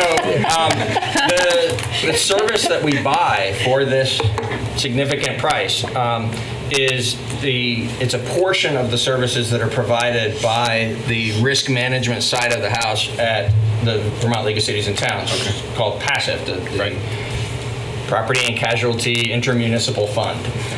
So PASIF actually has risk managers on staff whose job it is to come out. They don't get involved in claims management. They come out to provide staff assistance to the safety committee here in town and to do inspections of our facilities and to tell us which things need to be attended to, because not only would they be very concerned about somebody stepping on a bucket when they should be climbing a ladder, but in a much more nuanced way, looking at situations where they say, well, you shouldn't have to reach over something to do that task, so move the furniture around or whatever. They get very specific about the recommendations that we receive. It's both sort of code level things that are gotta do's and then a whole lot of best practice recommendations as well. And we get half a dozen or more inspections of major facilities every year. They come around quite frequently. great. And I kind of spaced on the VLCT importance of the work they do for the town. So, thank you. Anybody else have any risk management questions? All right, employee benefits, which is page... So this is on page 9, top of page 9, and this is where the health insurance cluster of accounts is. So, pardon me, the health insurance number is the actual increase in the premiums to Blue Cross. That's a 12.9% increase. You'll recall that our first quote from Blue Cross this year was actually 17.2% increase. By increasing our HRA layer and by having our agent from Richards work on Blue Cross a little harder, we're able to get the Blue Cross increase down to 12.9. But part of how that happened, there's a $184,000 increase there instead of something that would have been closer to $250,000. But we did have to increase the HRA funding by $46,000 in order to make sure that we got enough money in the HRA budget to pay our portion of the costs as those come due. So the net increase there was one of the major items we talked about at the very beginning of this process. It is at this time an unavoidable expense. We've managed it down to the smallest rate of increase that we can, and it's an obligation that we have to provide the identical coverage for the employees going forward based on collective bargaining agreements. We have had some initial communication with employees as well as among the management team to begin a conversation about looking at the health insurance benefit together and finding ways in which we can manage that going forward and hopefully avoiding these kinds of increases. I know it's too soon to draw any conclusions, but do you see any indication about whether the HSA payments or the HRA expense are going to be likely to be under budget at the end of the year? This year? I know it's not about next year's budget. Yeah, no, actually, we don't expect that. Certainly not the HSA piece. Right. The HSA piece will be on target. HRA, there's always a risk that in a bad year we could exceed it.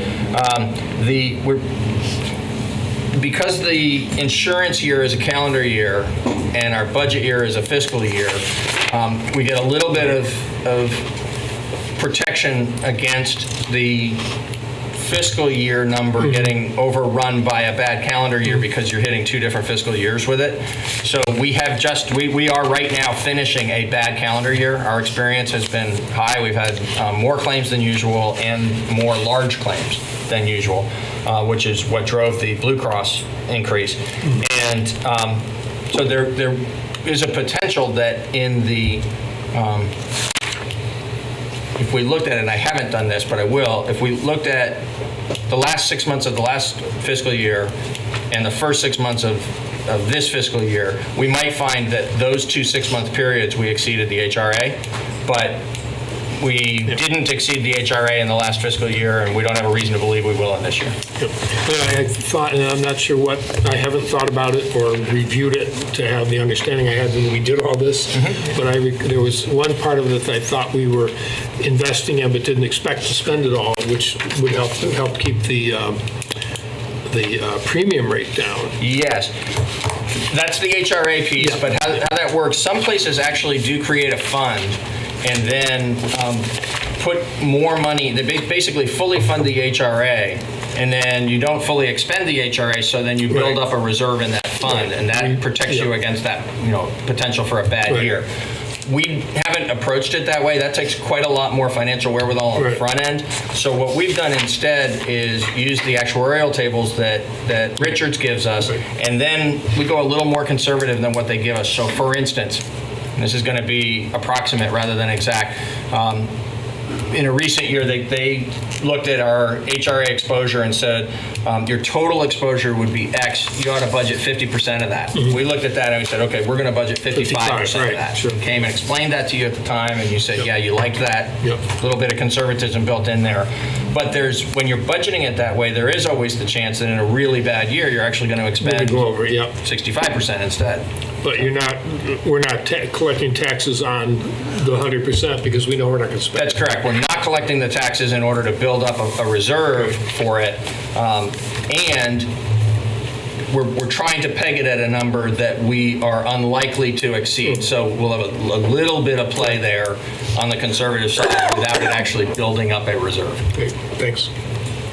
Does anyone else have any questions? All right. I just want to point out that my quick math points to over 18% of our budget being assigned to benefits. I was just basing it on 18 million. Pretty average. Pretty That's typical, right. yeah. Pretty average. But people should think about that. It's a Like the kick in the school head. district is like 17 or It is a something. kick in the head. It used to be. It's like, It's a lot of money. obviously, everybody deals with this. And we can wrap it back to when we were just Everybody discussing deals that with it, position. but the state and federal government in terms of trying to do something about it. Yeah, and I deals with shouldn't paying it. shouldn't That's use a that beer phrase. You say either deal with it or It don't is, deal and with it's it. not for our table. Okay, bonds and notes.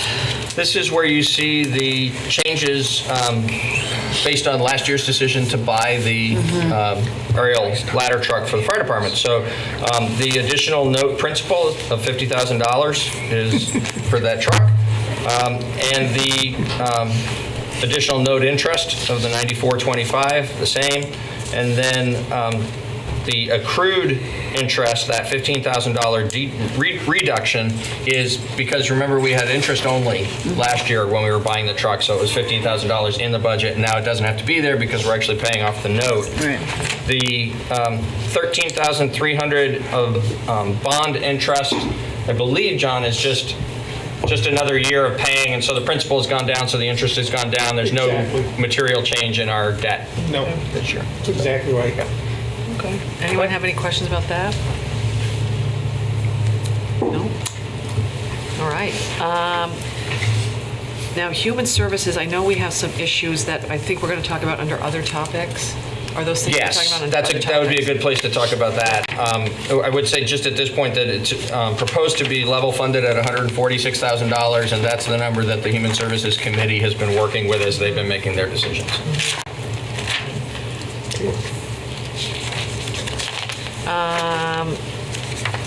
Auxiliary services, which we just talked, We did. we just added Yeah, so now we're moving ahead several pages. Let me find it. page 10.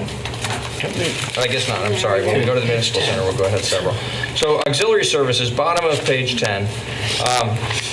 That's where we pay for a variety of, not really quite miscellaneous things, but things that don't fit well into any other category. So our streetlight expenses are here. Now, can you explain what streetlight expenses are? Sure, that's the electricity that we pay for the electric power to all the streetlights. And this number has gone way down over the years. This was one of the early initiatives of the Energy Committee alongside our Public Works Department. They put together a plan to switch all of the streetlights to LED lighting. I don't have the number right here at hand, but it's something on the order of about $100,000 of reduction in the cost, down to what is now a level annual amount of about $140,000. There's a very small amount. This civil defense number used to be a larger number when Vermont Yankee was operating, but we still keep a small amount in there for emergency management training and expenses. There's a $50,000 annual contribution to the current. That has been level funded for many years. I think maybe every year since the current was created and the town didn't have a town bus any longer, but certainly for before my time, 4 years ago coming to the town. The ambulance service for Rescue Inc. is increasing more rapidly than some other parts of the budget. The reason for that is because we had received a discount for many years that was no longer justified. It was based on the early years of Rescue Inc. when the town actually provided material services to Rescue Inc. that caused their expenses to be lower. Over the years as Rescue Inc. became more independent, the reason for the discount went away, but the discount didn't. A few years back, we had discussions with Rescue Inc. about that, and they agreed to phase that out over a 6-year period so that we wouldn't feel a sudden impact of an additional $70,000. cost to the town. So it's going up by $10,000 a year. The reason you don't see an increase in this year's budget versus last year's budget is over the last couple of years, we just overshot it a little bit. We didn't mean to do that, but the expected increases it didn't come in quite as high as expected. So we found that putting the incremental increase on from last year's actual to next year's expected, we could level fund at $250,000. That's not an indication that we're done with the payoff of that, or sort of retirement of that discount. We have 2 more years to go on the retirement of the discount. Museum and Arts Center, there's a $7,000 annual contribution made to the maintenance of the Museum and Arts Center. The climate protection, $10,000, West River watershed, $1,000, and Green Up Day, $300. We included, based on the actions that were taken last year, circumstances haven't changed related to any of those. So if the select board decides that, because it's another year on and the climate protection use of that funds isn't any more clear, there is a discretionary call for you to make there if you choose to either send that as a separate question to town meeting like has happened in the past, or do something else with it. That would be a question. And then the West River Watershed and Green Up Day, we as staff just assumed that because you heard from those agencies last year, these are very small amounts of money, one for $1,000 and one for $300, and you had decided that it was appropriate to include them in the town budget. We just included it in the proposed budget, but obviously, any of that is at your discretion.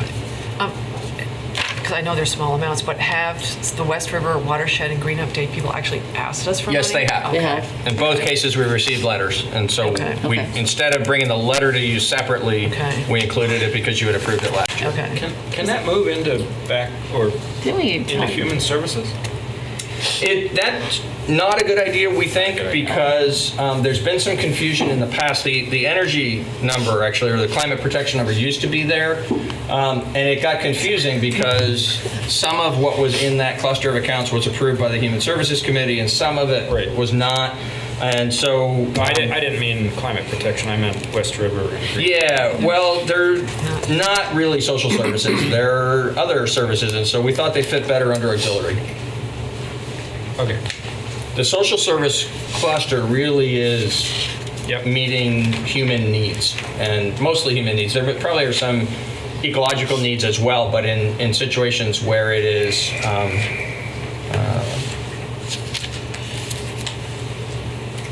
nonprofit social service agencies that are providing the services and making the application, and that's why we thought that these belonged better here. And also the mere fact that they didn't go through that funding process. I mean, if another decision that the select board could make is to say we'd like a broader variety of organizations to go through that funding process. If you're a nonprofit and you want funding assistance from the town, you ought to go through that process. If you choose to do that, we ought to look more carefully at whether there's any other exceptions that ought to be identified and moved. Okay, I don't feel strongly. It just seemed it ain't broke. Yeah. It ain't broke. Don't fix it. What? So the only thing that bugs me is climate protection sitting there. Yeah. Because have they used without anything happening? It's so, and I think it's kind of town meeting's baby, right? It is. It has been. If you include it in your I don't want to proposed start budget, a fight with. Yeah, I mean, if you can include it in your proposed budget and just send it through, that's also an option for the select board. If you choose to have it be a separate town meeting warning item, you can. In the past, up until last year, it was a separate town meeting warning item because it was funding a portion of a position, the energy coordinator. You'll recall that last year we had a pretty long discussion at town meeting about, in the absence of an energy coordinator, is this appropriate? What should we do? And the answer that town meeting gave was we should fund it, and it doesn't necessarily have to fund a person. It could fund activities or something else. And the Energy Committee has so far during this fiscal year not chosen to spend the money. I think it should So be it's separate. just sitting there? What do you think, Kate? Comes back. About it being separate again.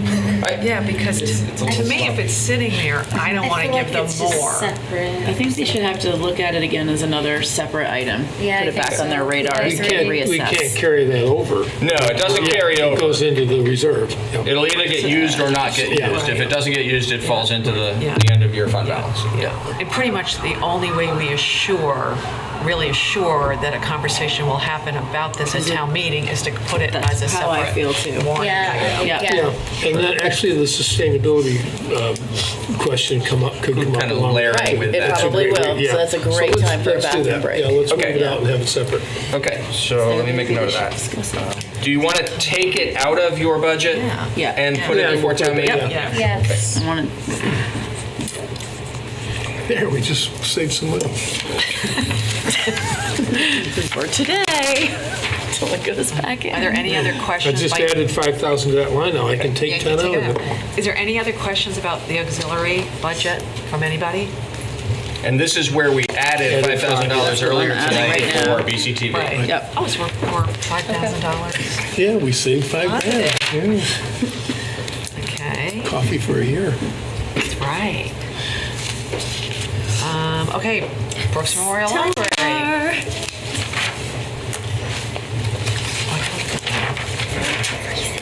Oh, we get a presentation on this one. As long as you're here.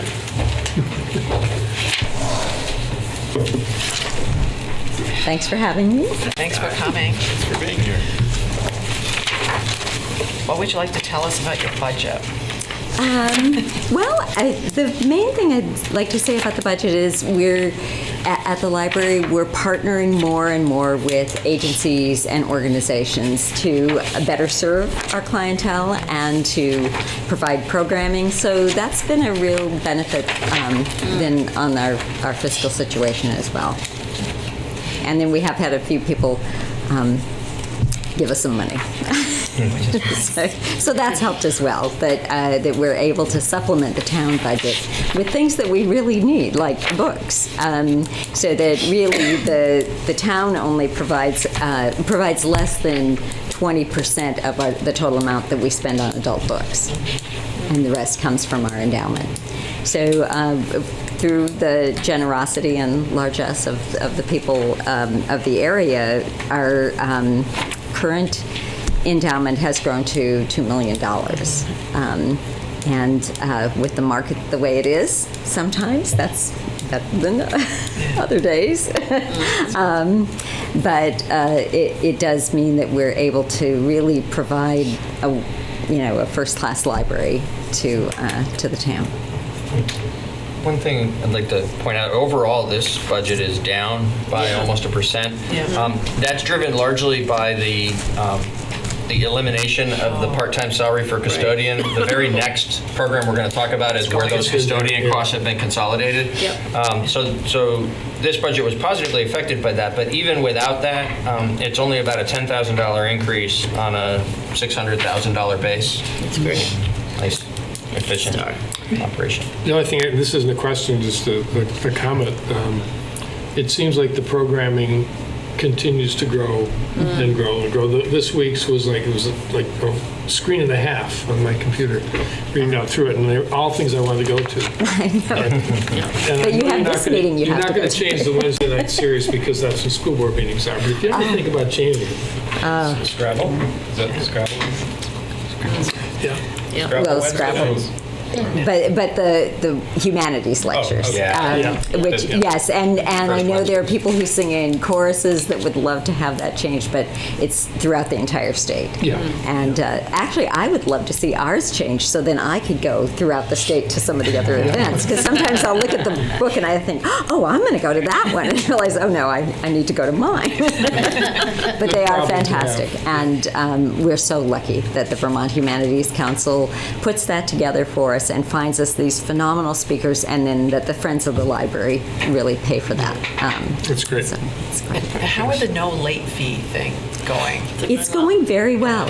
Yeah, people come in and they feel really good about it. We haven't received as many donations yet as I had hoped we would, but it is steadily increasing, and people tell us constantly how grateful they are. And then sometimes somebody will turn around and put a $10 bill in the donation box. So that's great.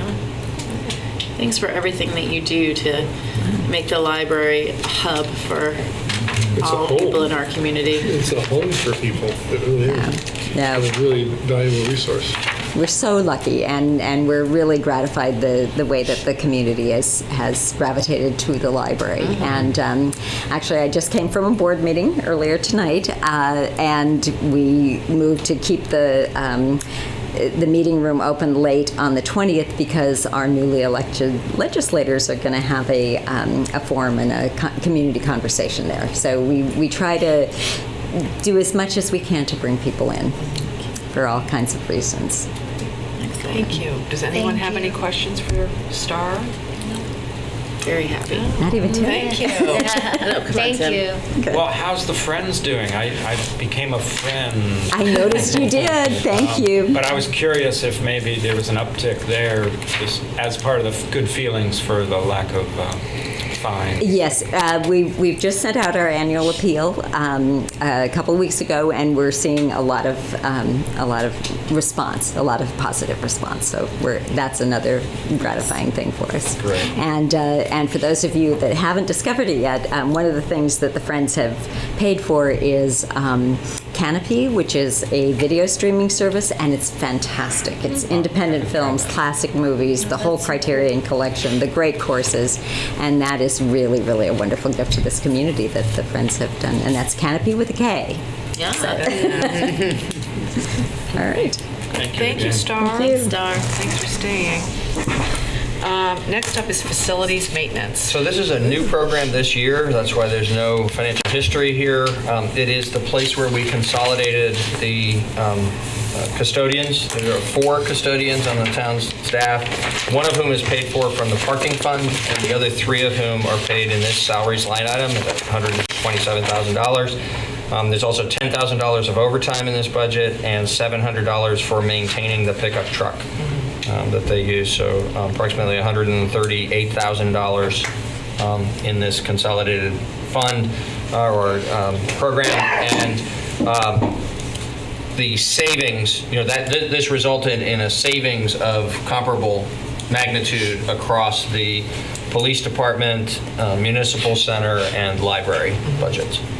Great. Anybody have any questions? Nope. Oh, yeah, Franz. Sorry. Franz Reichman, Finance Committee. You say comparable savings they're not exactly the same, I take it. There would be some difference in Not exactly the same because of a 2% increase. In fact, we did a for all salaries except where there's a step system involved for some of the employees. It's just 2% on top of the last year's budget for this coming year's budget. So that would be the only difference. That's the only change there. Thank you. Anybody else? Okay, Municipal Center. So the Municipal Center, the very first line is where we've gone to 0 for staff salaries because of this change. The individual who's the supervisor of the facilities maintenance unit was the custodian here at the Municipal Center and did work elsewhere in our system, but this is where his salary was. The other compensation-related items have been removed from the Municipal Center budget. Fuel expense is up slightly here. The electric is down. Utilities, that's water and sewer, are down slightly. Actually more than slightly for dollars, but 20% for percentage, and the reason for that is the police department not being here any longer. That's what I was wondering. Do they? That's also the reason for the electric consumption to be down by so much. Yeah. And then building repairs, we had taken that number down in the 2019 budget to only $3,500. It had traditionally been $15,000 a year as a placeholder because it's an old building and lots of things need attention over the course of any given year. We took it way down because we were so optimistic that we were right on the verge of doing something with the state, and unfortunately that didn't pan out. So this year we've moved that budget item back to $15,000. Total municipal center budget is declining by $58,800, or about 40%. But in reality, if you took out, it's sort of the same. You know what I mean? Because what we did was, Yeah. There's really no actually, yes, increase. it nets to just about even. Right. If you take out the transferred personnel It's going costs. That's somewhere exactly else. right. Yeah. Yep. Yeah, the increase in building repairs is offset by the decrease in consumption of electricity and utilities. Yeah. Yep. Anyone have any questions about municipal center? Nope. Regional. Regional is near the end. Just flip through it, I'll tell you where. 18, thank you. So on page 18 is where we pay the Wyndham Regional Commission, the town's portion of the Wyndham Regional Commission, and also our taxes to Wyndham County. Anybody have any questions? Those are fixed items. Those are imposed upon us. Yep. Anybody questions? Yeah. Can't burn it down. What does the county do for the tax money? Nothing. Should we call our rep? That just begs for an inappropriate answer. The basic services are the sheriff and the court system. There may be very small other things provided, but I believe it's exclusively or all but exclusively the sheriff and the court system. And this is a number that was really stable for a long time, and then went up by quite a lot a few years ago, and it seems to have stabilized again now, but there's not really any rhyme or reason to it.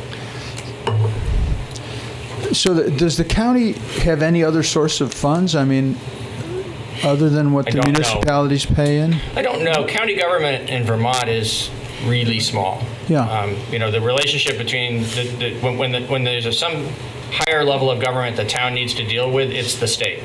So county government does what it does, pretty separate from us, other than in its relationship with the police department, and I honestly don't know much about it. I thought it did have some state funding. It may well. I just don't know what that looks like. Seems like a learning opportunity for us. Yes, it does. All right. Next up is solid waste budget. Patrick.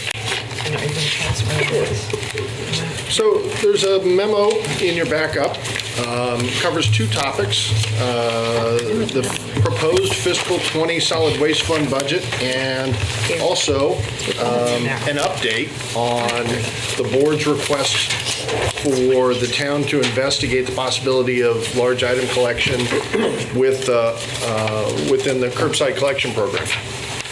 So taking those in order, and taking a look at the proposed fiscal 20 solid waste budget, we see an increase of about 5.2% in revenues. This is largely due to increasing the transfer from the general fund into the solid waste fund. And as you'll recall, over the last couple of years, in response to some unforeseen additional expenses on the expense side, we've had to do a supplementary transfer later in the year. So what we're trying to do here is to increase the transfer in the beginning and hopefully have less to reconcile towards the back end of the year.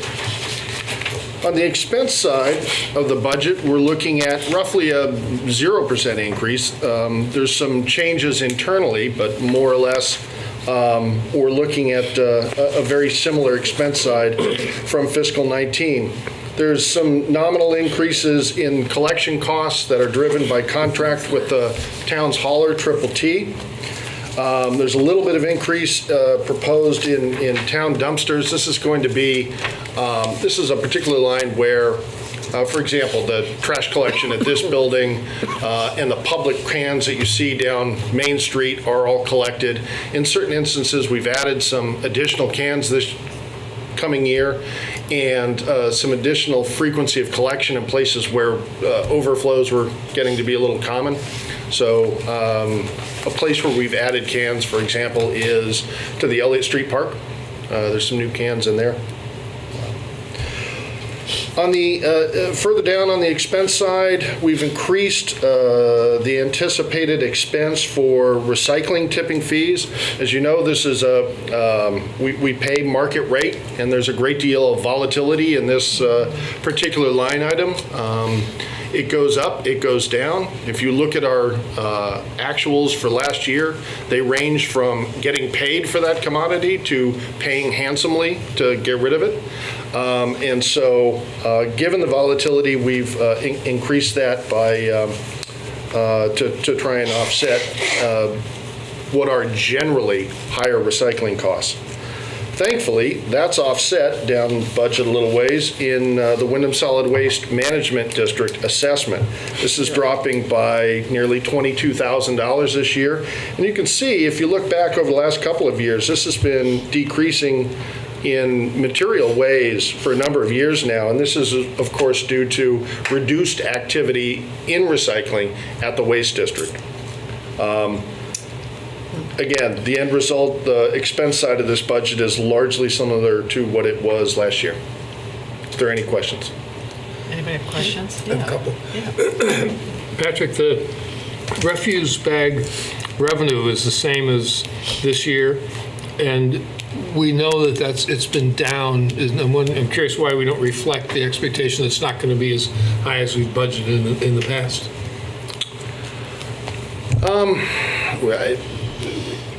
It's speculative, to be sure. I think we're hopeful. That may be one of the ways in which, that may also be one of the ways driving the need for a supplementary transfer. That's what I. Towards the end of the year, and if that's the case, we'll, probably address that towards the end of the year. Okay, and the other question, the assessment is down, which is obviously great. I thought it was going to be down more because do you know off the top of your head how much the annual income is from the solar array, the lease? And annual income is $105,000. Yeah, right yeah. there. I thought it was 120. So because I thought we would get, a pretty good chunk of that, or a bigger chunk than 20 because of the population. I think all things being equal, if the only unchanged factor in the waste district budget was the additional revenue, then I think that would be correct. But just as with our budget, there are multiple line items moving, additional expenses elsewhere. So Is the compost program showing, is it paying for itself? Yes. Yet? Yes. Including the investment in new equipment? And the Yes, it debt is. service it is? Yes, it is. Good. Thanks. Good news. Anyone else have any questions, Patrick, about the solid waste budget? For the large item. I have a simple one. This is not budget. Yeah. Well, Patrick, do you, or maybe Peter, the amount that folks pay for the refuse bags, at one point I had a number in my brain, and I'm just wondering if it needs to be updating when I'm speaking to people, because people talk about trash a lot, and it makes people nuts. I'm just going to say that. it's something you want to get rid of, that's for sure. Yeah. Normally reasonable people can get very excited about it, which is their right. So I'm just curious, because there's a belief out there among some people that the amount that they're paying is the full cost to the town for those bags. And I don't believe that's the case. You are correct that is in fact not the case. Okay. Do you have a rough number on what percentage the point of purchase, I guess, person is paying for our collection?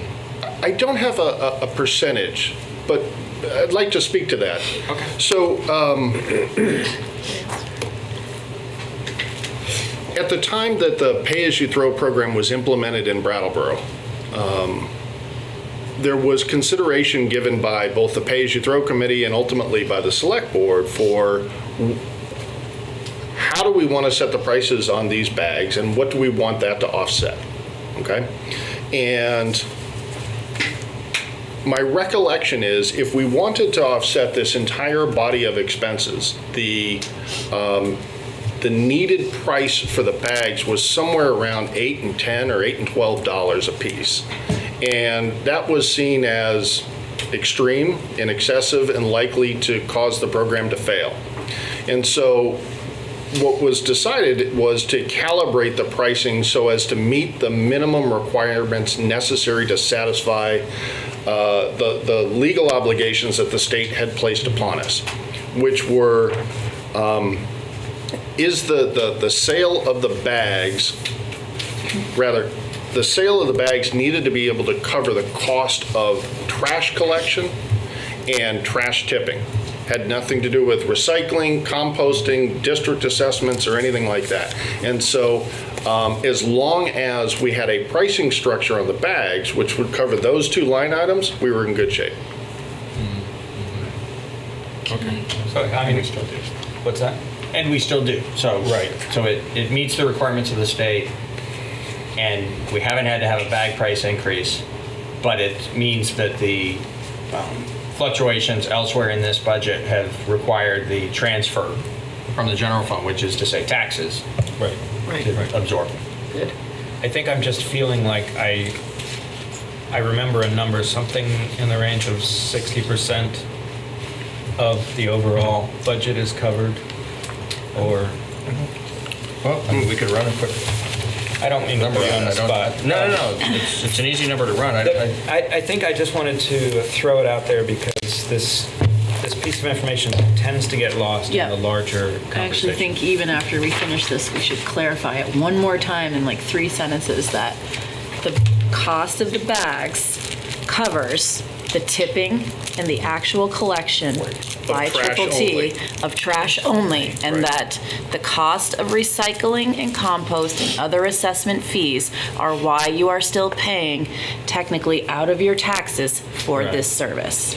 Right, and on the revenue split for the proposed FY20 budget, it's 38.8%. 38.8% is funded by bag revenue. So 61.2% is funded by the transfer, and actually there's a tiny amount from interest and from container sales. So. That's a really good question, Tim, and I'm glad you brought it up because I think it does get lost. That the bags cover the cost of the collection of trash and the cost and disposal and the tipping fee, so the disposal. That your taxes are still heavily in play with every other thing that has to do with getting the stuff out of your house that you're done with. Recycling, compost, and assessments. Correct. Good summary, thank you. That's my mom voice. Are there any more questions about the budget, solid waste budget? All right, now we're going to talk about the bulky item pickup. Okay, so earlier this year, the board asked staff to investigate the potential for large item collection within the curbside program. And I must say, we thought this was going to be a little bit of an easier lift than it turned out to be.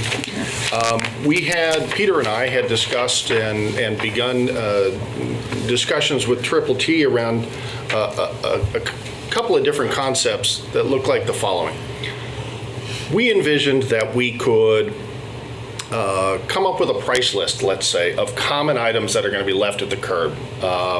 A sofa, a recliner chair, a refrigerator, various things like this. And that we could determine through negotiation with our hauler what is the right price for these things, right? Maybe a $40 for a recliner, maybe $50 for a couch, and so on. Then what we envisioned was that perhaps 4 times a year, the town would organize a large item collection day. Folks would reach out to the town and say, I've got a sofa, okay,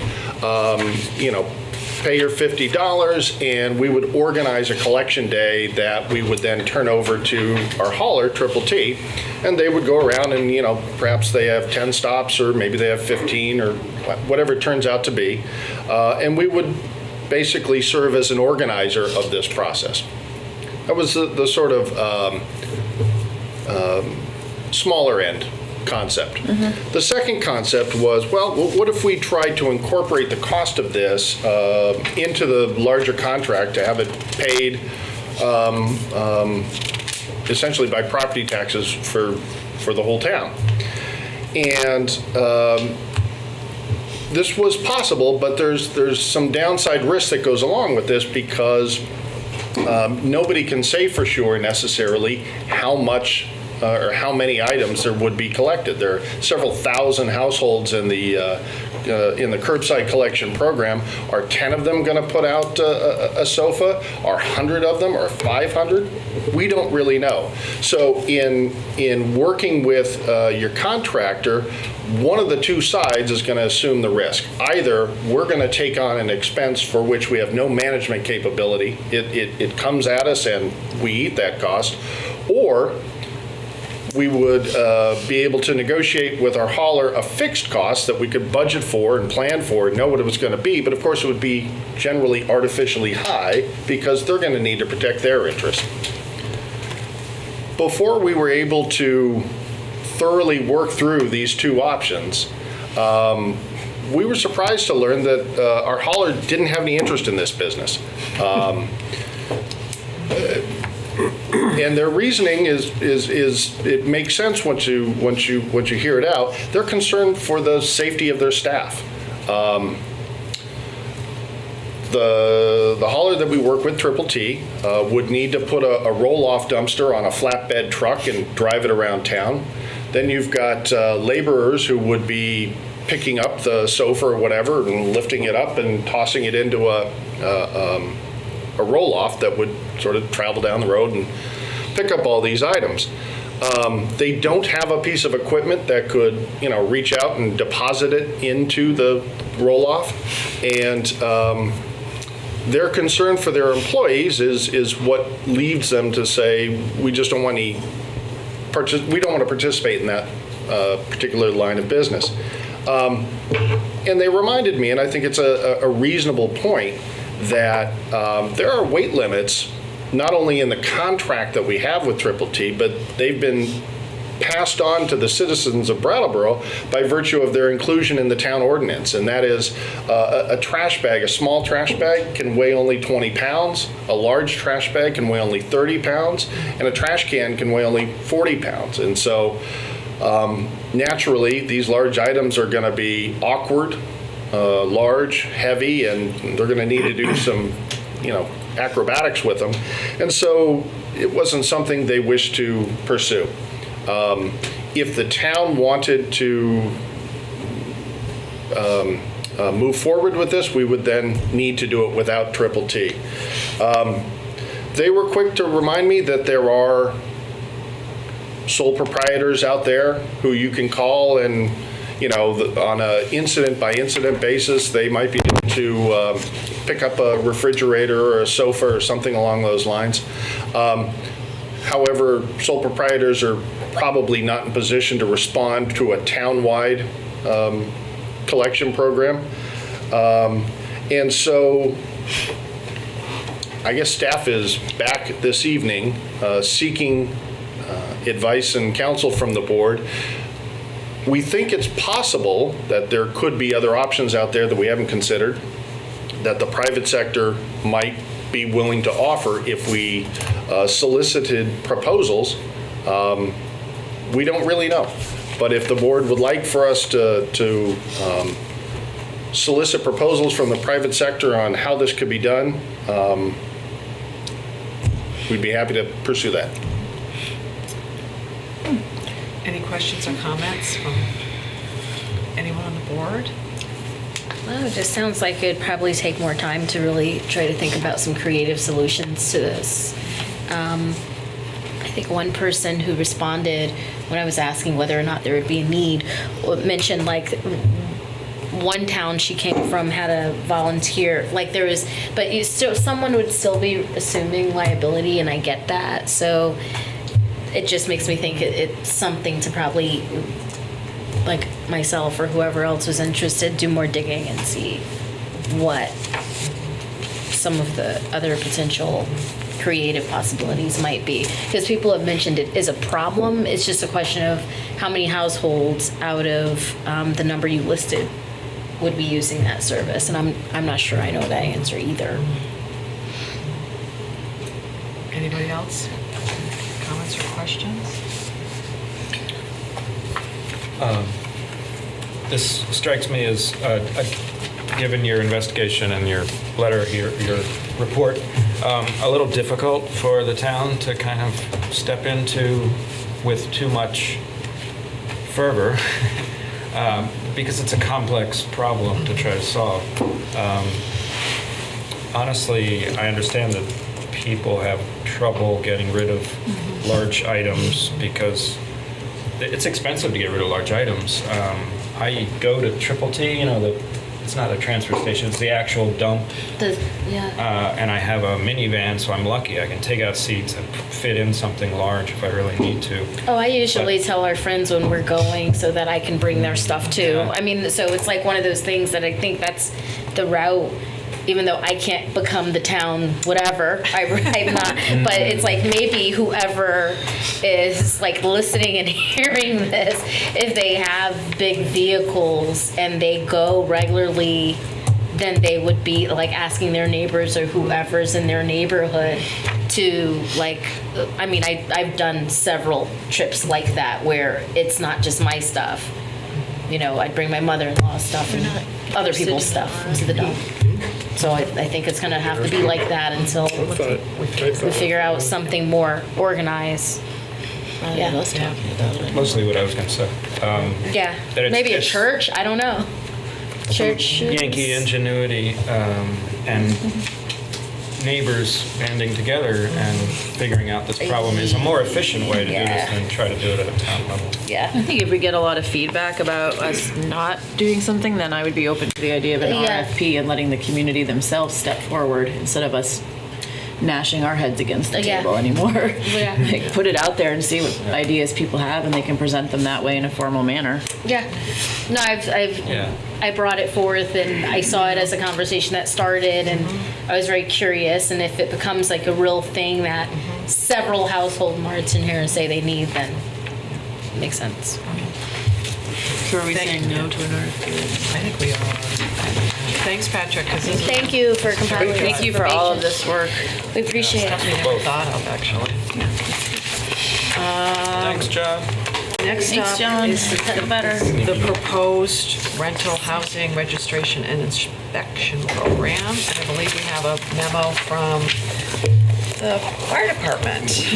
I'm going to summarize what we're proposing and why, and then we've got Chief and Lenny here, and Assistant Chief Howard especially did the heavy lifting on this and can take you into details that I can't. So if you have questions, we can go there. But basically, I wanted to just summarize this by saying we have recognized a need, and you have articulated a need in several different ways over the course of this past year. It's come up specifically regarding certain code violations and problematic properties, but it's also come up just in broader conversations about the quality and safety of housing for some of the financially less well-off folks in our community. And it overlaps with certain of the other challenges that we face as a community. Providing decent housing is an important baseline to households and families and individuals being able to live a healthy and productive life in broader ways. And so we recognize that need. We don't feel as though we've had the capacity up until now to do the enforcement of the rental housing code in the manner that it ought to be done. And we know that there are communities around the state that have done a more comprehensive job of that. There are there is sort of a particular model. It's done a little bit differently in different communities. The one that we think fits our needs best as sort of something to follow is what St. Albans City has done. But there in Burlington and in St. Johnsbury and in Winooski and in Barry, there are these programs where fees are charged to the landlords on a per unit basis to support a program of more proactive inspection. And by doing that, you get out to the rental properties more often, and you keep them in better condition. You spot trouble sooner and have corrective action taken. And so we looked at, you also posed to us a question, I think back in the summer, but somewhere around the beginning of this budget process, a question of what it might look like to have a full-time inspector on. We looked at that and determined pretty quickly that the cost of that would require a fee structure that was going to be exorbitant, much higher than the fee structure that we're talking about in the proposal we've made here tonight.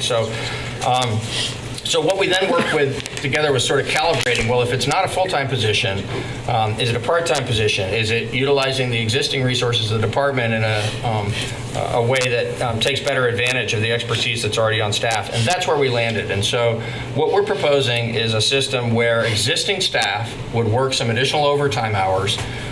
It would be utilizing, again, the expertise that's already on our team, people that we already work together as a team with to do this job, but do it in a more complete way that better protects the public. And do it by doing it in that cost-effective manner, we'd be able to charge a relatively more affordable fee and only once every 4 years. The intent here is to get to 1/4 of the 3,000 rental properties, to 750 rental properties a year, 1/4 of them each year for 4 years, so that over a 4-year period we get to all of them. Right now it takes us 10 years or more to get to all of them. So by doing it that way and charging the fee only to the owners of the units that we actually inspect in any given year, so an individual owner is going to have 3 years off and then pay the fee in the year that the unit gets inspected. We think that's fair, and it at $75 per unit will yield enough money to pay the overtime necessary to put enough hours on this to get the job done. So Lenny did a tremendous amount of research of how these other folks do it, and we looked at their ordinances. We looked at some different ways it might function here, and what I've just described to you is the place that we think is the happy medium that keeps this affordable, but significantly raises our game in this area in a way that will make the community safer, and particularly some of our more vulnerable residents safer. And so if you want to know more about exactly how this would really work or the other things that Lenny learned during his research, he's here, but we're hoping that you'll embrace this and authorize us. It won't have any tax impact. It'll just be this fee structure. And if you embrace it, then we will more fully develop it to be a part of this budget and to, by next July, have the ordinances in place that are necessary in order to implement it. Does anyone have any questions or comments? I do. I do. Do you? Sure. Quickly. Yeah, I do too. I do too. Who wants to go first? Not going It's getting late. I'll go first. Yeah. I think this is a great proposal. I have 2 units at the house I used to occupy. I then moved out, and I rent out 2 units down on Frost Street. And about 3 months ago, I got a letter from the fire department saying, hey, it's time to inspect your unit. And I was really happy because it had been a while, and I didn't know if I was up to snuff on the smokes and all that stuff, and the closing of doors and all the egresses in the house.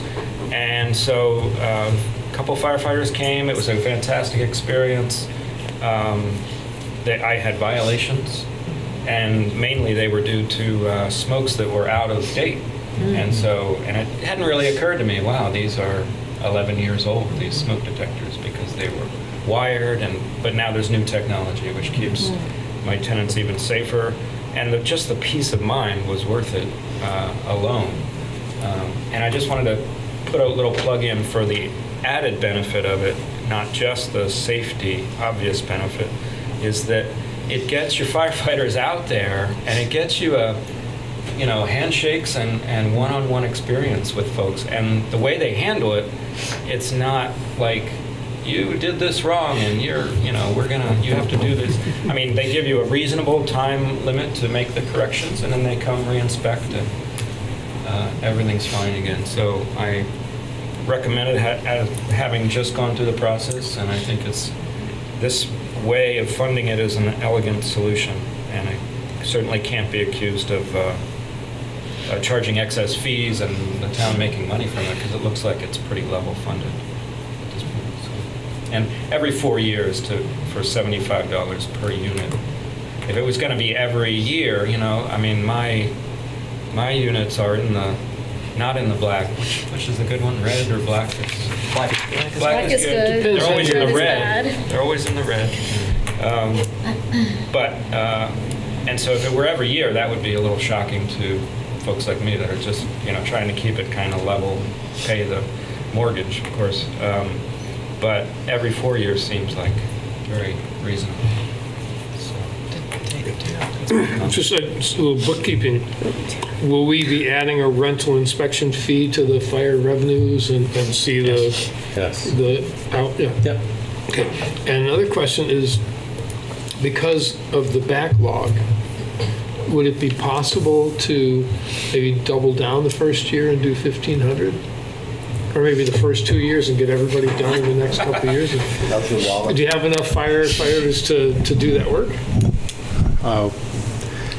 The reason that we're proposing the overtime is because currently we do use a firefighter off each shift to go out and do inspections, which is kind of a double-edged sword because you're taking away from emergency response while that person's out. Okay, never mind.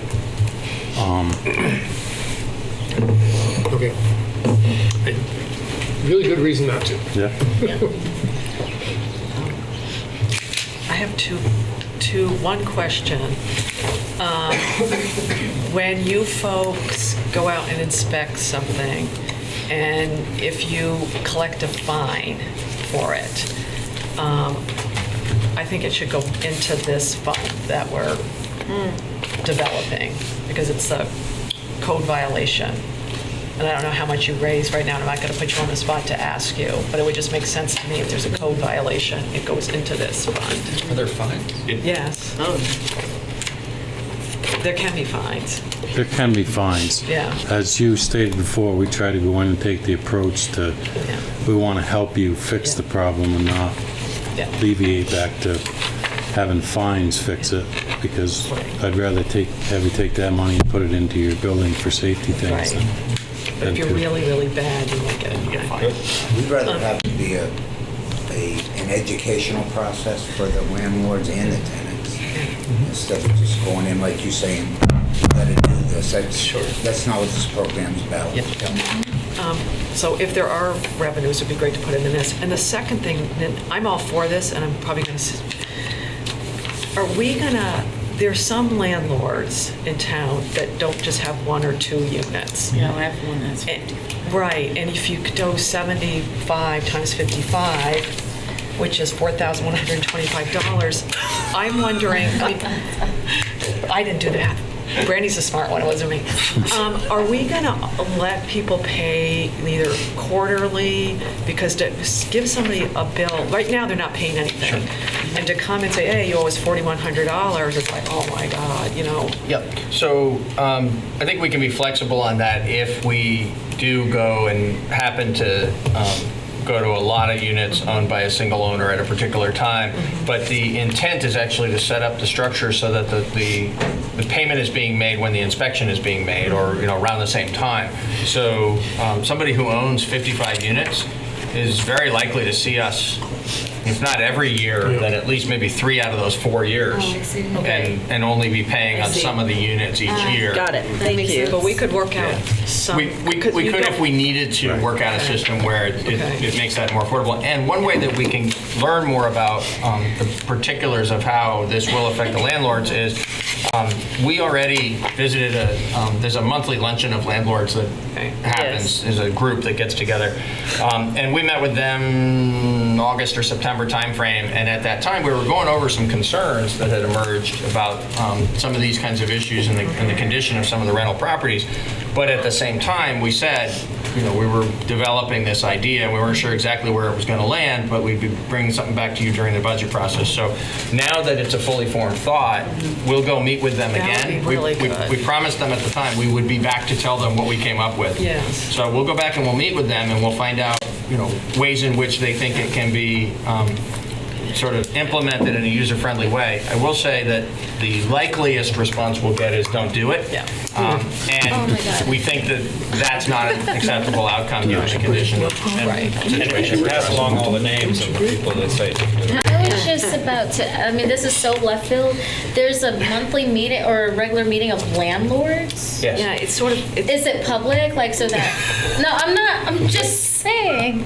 It's organized by the landlords. Like, I've been to it. Just Interesting. And they have a lunch, and it's actually a good group. Yeah. It's actually a good Interesting. group of people, That's and they get fascinating. together because they actually have concerns. And they want to make things better. These are folks who want to maintain their properties well, and they kind of Good. learn from each other. Sometimes they collaborate. They That's actually, very good to hear. The day we were there, they had a representative of a tenants' rights group who was meeting Wow. with them in addition to some town officials. Yeah. That's impressive. Yeah. I didn't know. I mean, Yeah, I didn't know either. I assumed the worst, so that's good. Yeah. I'm glad to hear that. Yeah. Yeah. All right. Yeah, I mean, I think it's a good idea. I just worry we just don't want to do a culture shock on somebody who's like, Right. I can't afford to pay this. We don't need an official action from you on this, but it will require several official actions to actually put it in place. So we'll change the budget to put in the revenue line item and the expenditure line item, and we will begin preparing the ordinances, because there will be multiple ordinances that you need to adopt in order to put it all in place. Okay. Excellent. Great. It just occurred to me, because you mentioned being behind. Did you tell us how far behind we are and how long it will take to? We're not actually behind. It's just the way we do it now is it takes 10 years to get through the cycle. Right. And personally, So I don't we're- feel that's acceptable for the I mean, a lot of tenant. places that haven't been inspected for 9 years. Right. So if we're behind, we're really only behind in the sense that we're not yet at the every 4 year cycle. Right. Right. I'm really appreciative. I mean, it depends on the glass half full. Yeah. I think the chief wanted to say something. Kate, obviously as the fire chief, I support this program in, you know, every way possible. It not only provides more safety to the tenants, it provides safety to the firefighters with early warning, early detection, Or avoiding. compartmentation of apartments, you know, it slows fire spread, so it's easier for us to get in there and to knock something down. It gives landlords peace of mind. Yeah. But I want to echo what the town manager said and really give A.C. Howard a pat on the back. He took this and really ran with it, and he's done a lot of work on this. And looked at, I don't know, what, 10 different models and different ways that it would work in this community, and I just want the board to know how hard he did work on it. And We appreciate it, Glenn. you know, you had those incidents where there was the carbon monoxide detectors and everything. So we know it's a good thing to check on Pays these for itself, places. yeah. So, yeah. Thank you. Yeah. Great. Thanks It's so a great much. program. I look forward to it. Thank you so much. Continuing. A lot of good work. Okay, we have other topics. We do, and I have a handout for that one. Yeah. I know, we're almost to the One end. for each of the select board members, and if the public would like them, I have some extras. Holy crackers and cheese. I know. Thank you. Page. Deliver it to them on your way by. Yes, sir. Of course it is. You came here. Good night, gentlemen. Thank you. Thank you, friends. Thank you. Okay. Thank you. Thank you, guys. And some of these are new topics that have come up that we have not heard about before, and then you'll see the second half is things that we have talked about, and we just sort of have to figure out what we want to do. Correct. May I? Yes. Okay. So the new topics are Kids Place and the Visiting Nurse and Hospice for Vermont and New Hampshire are two organizations that last year or in this current fiscal year are receiving funds from the town through the Human Services Funding Program, who intended to apply and did submit applications this year, but in each case, they were late. Kids Place was an hour late on the day of the deadline, and Visiting Nurse and Hospice of Vermont, New Hampshire was a day late, submitted like 23 hours after the deadline. The Human Services Committee did consider whether or not to consider those applications alongside all the ones that came in on time, and made a decision that the deadline is the deadline, and organizations need to meet the deadline, or else there's going to be, who do you give a break to and who don't you give a break to? And so these two organizations have asked that we present to you their requests for, in the case of Kids Place, $4,000 of funding. In the case of the Visiting Nurse and Hospice of Vermont, New Hampshire, a request for $12,200 of funding. I don't know whether you want to discuss these piece by piece. Yeah, let's just do these two together. Sure. Or we can separate Sure. them, but we can talk. That'd be great. So does anybody have any comments they want to make? I don't know. I think that people look. When you work in the area of human services, you're taxed for time and hours and things, and those are very important. Those dollar amounts mean a lot to those organizations and the services that they provide to this area. And it's very easy. I've had to often pay attention to deadlines. I myself personally, when I was the director of development, have missed deadlines, and I would say, oh my God, and that's what happens when you're trying to do good work. So personally, I'm in favor of, not penalizing them for that. I have a question. They both appear in the current budget. That's based on an assumption that they would be in on time? No.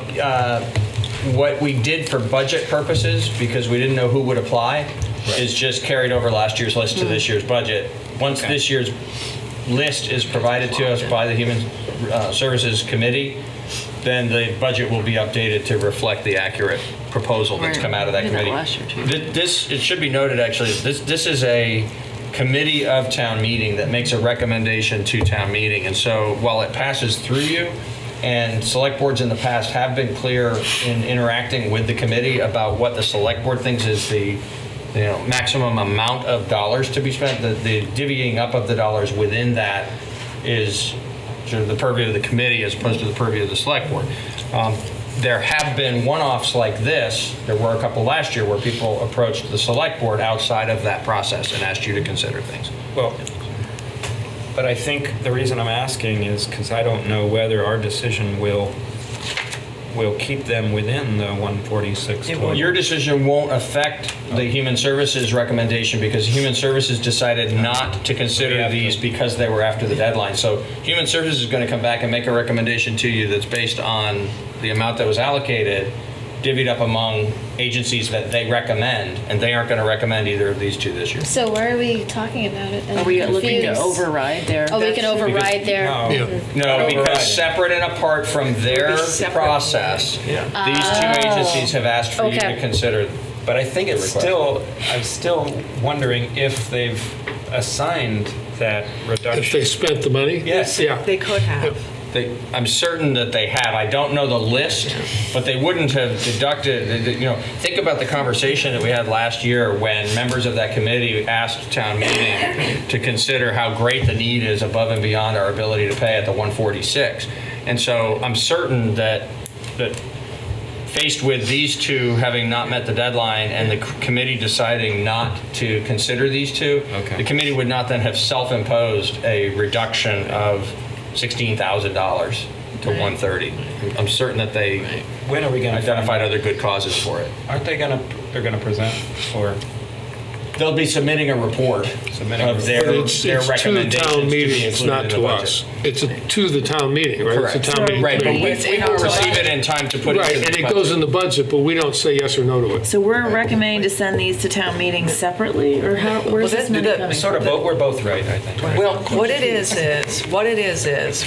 they've missed the deadline. Okay. So they have, each of these organizations have come to us and said, hey, Select Board, will you present this to town meeting? Oh, You know, not that's in my the human understanding services of it. budget, but as, you know. Right, something separate. Something separate, Yeah. to say, will you put it on the warning that B&A gets this much? Will you put it on will you say that Kids Place gets this And much? so if we do that and they vote it, It's an then increase. where does it go? Where does it come out of if it's not coming out of It just gets added to the And bottom line. the reason that last year you saw more of something that felt like a presentation, because it was a presentation and a request. Right. The reason it felt like that last year from the Human Services Committee is because they were asking for an increase. So in the budget at this point in the process, we were at a lower number. I don't remember exactly what it was. I think it was 126 or 128, something like that. And they came in and said, we really want to fund 146. Here's what we want to do. And the select board agreed to increase the budget number. That's why it was more interactive last year instead of just a list.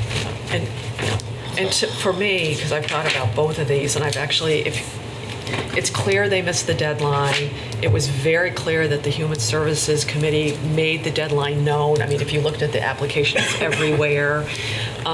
It was in the press release what the deadline was. They had a meeting, I think it was on October 18th, that people who wanted to apply could come to. It was very clear, the deadline, there's no applications accepted after the deadline. I actually read the meeting minutes after the November submission date, and the Human Services Committee was very deliberate, saying, we know there are people that are late, but we have a process that needs to be followed.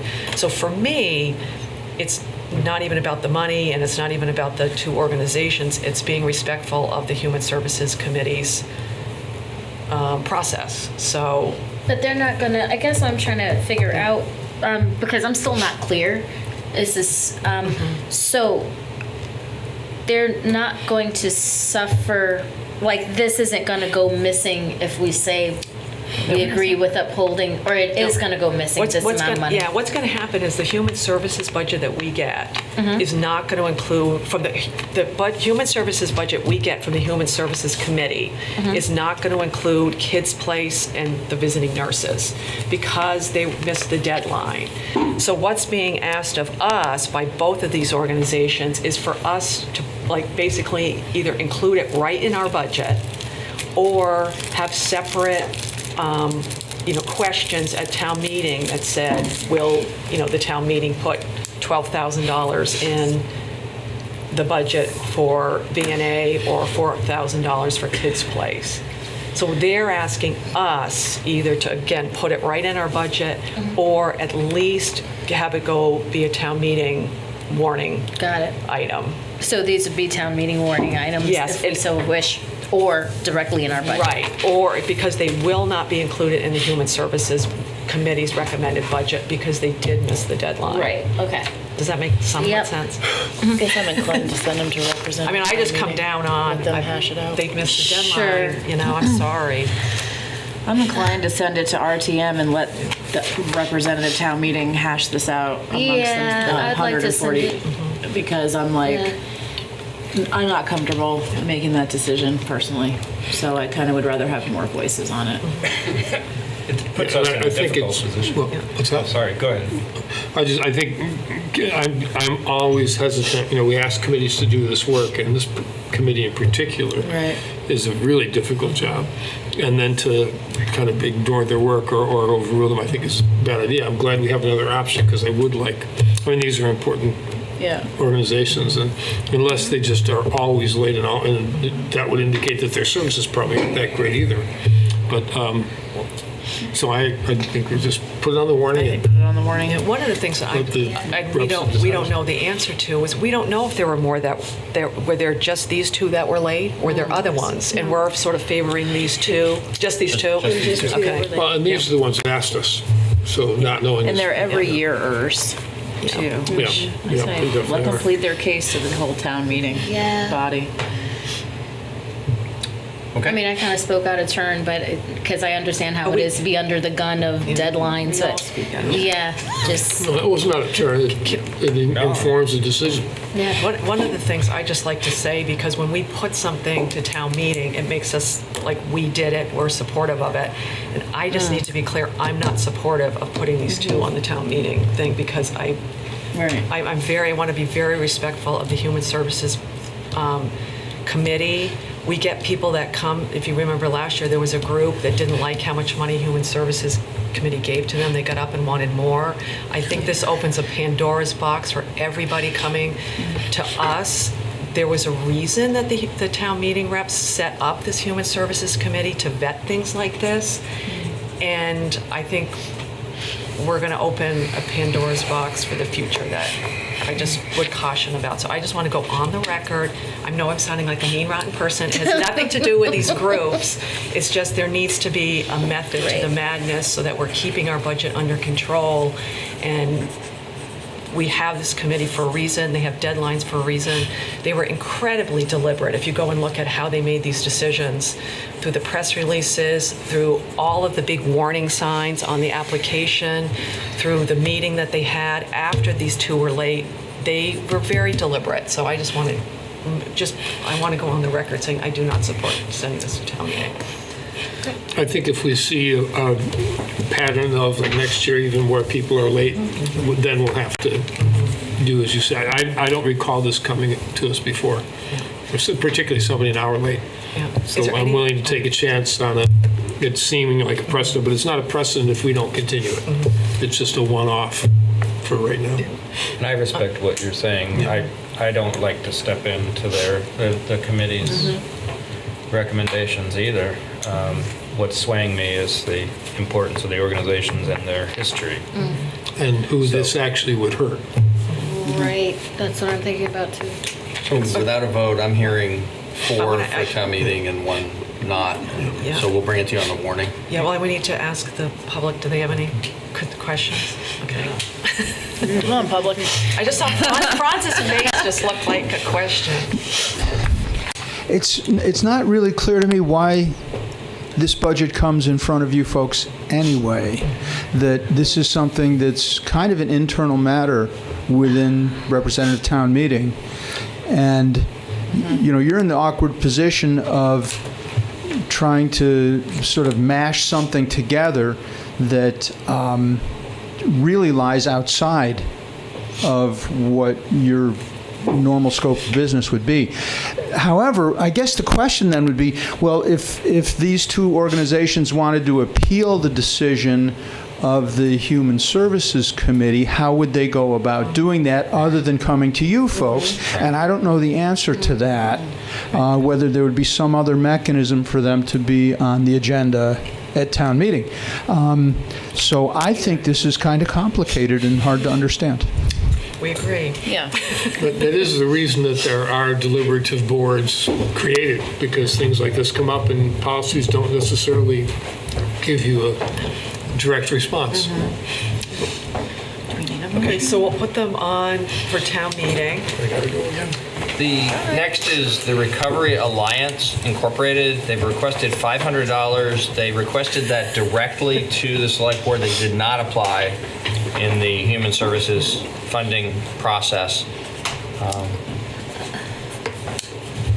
We don't know what they do. You know what they do? We have a letter from them if you'd like to review that. I personally, so I stayed out of the last conversation. I have a stronger feeling about this one, which is I hope that these are great folks doing great work, and I don't know them, so I'm not talking about the organization, just in terms of fair process. This is clearly an organization that would have been eligible to participate in the process of the Human Services Committee and didn't apply. And I don't know whether they didn't hear about it or whether they heard about it and didn't think to pursue it, but they thought to write to you, and it just feels to me like advising them that they should apply in the human services process next year is a better outcome than you providing funding relief or an RTM opportunity. I agree. I agree. Yeah, that makes sense. I mean, that would be opening a Pandora's box for sure, in terms of people. And I'm sorry. No, I'm Okay. done. And then the last one on the new topics list is just informational for you. We've already communicated to these organizations and they are going to apply, or at least have indicated that they intend to apply in the Human Services Committee process next year. What was interesting to me about it is that these are nonprofits from, in one case, Keene, and in another case, Putney, who approached us because they said, we've looked over our client list and we see that, we're providing services to people who have a Brattleboro address. And my response to that was not meant to be glib, but meant to be candid, that as a regional economic hub, being the center of lots of nonprofit services for our region, there are organizations in Brattleboro providing many services to many people who live in other locations or have a home base of some sort in another location and are obtaining that service here in Brattleboro. And as far as I know, I don't know what all the different organizations are doing, but I certainly don't know of any in Brattleboro that are seeking reimbursement from other communities. And so that was my answer to both Keene and Putney. But when they pushed back a little more, like, yes, but would you consider our request? Our further answer was, well, you can get into the human services process if you'd like to apply. And it was too late this year, so they indicated that they intend to apply next year. And That's their project. see what happens. Okay, any questions about that? No. All right, unfinished business. Thank you. The Downtown Brattleboro Alliance request was for $80,000. There's $78,000 in the budget. Increasing it to 80 would have no impact on the townwide tax rate because it would just increase by a very slight amount the tax rate for the district. Right, yep, and I think So- we were all, They already all we were voted on all, that. we all. You're in. We didn't vote on it, but you don't want to do 80? I just have questions, just because I was looking over their budget sheet, and I don't know, like, I can't in good faith, because of the questions I have about, well, I should ask this out loud, because I know other people have had this questions, is the DBA money, like staffing, salary, promotions, budgets, all the things that I'm seeing, is that town money, or is that money, is that the money they raise themselves? No, it's the 80,000 that they're asking for us, or the 78, is a special assessment on downtown property owners. So it's not coming from the taxpayers as a whole. If you own a building downtown, you pay whatever you pay for property taxes, and then there's another assessment on that building. That's for this. That raises the 80. The other money that they're talking about is how they raise it, because I think they have $160,000 budget or something. Yeah, and it's like it includes, but that's their own. Yes. Grant Okay. funded. However they can raise it. And so the board is made up of people who are paying that assessment tax, Okay. and so they bought into this increase, knowing that it would affect them specifically, basically. Okay. So change the 78 to 80? I want to make sure Well, Sean let's make sure Sean doesn't have any questions. I don't have any questions.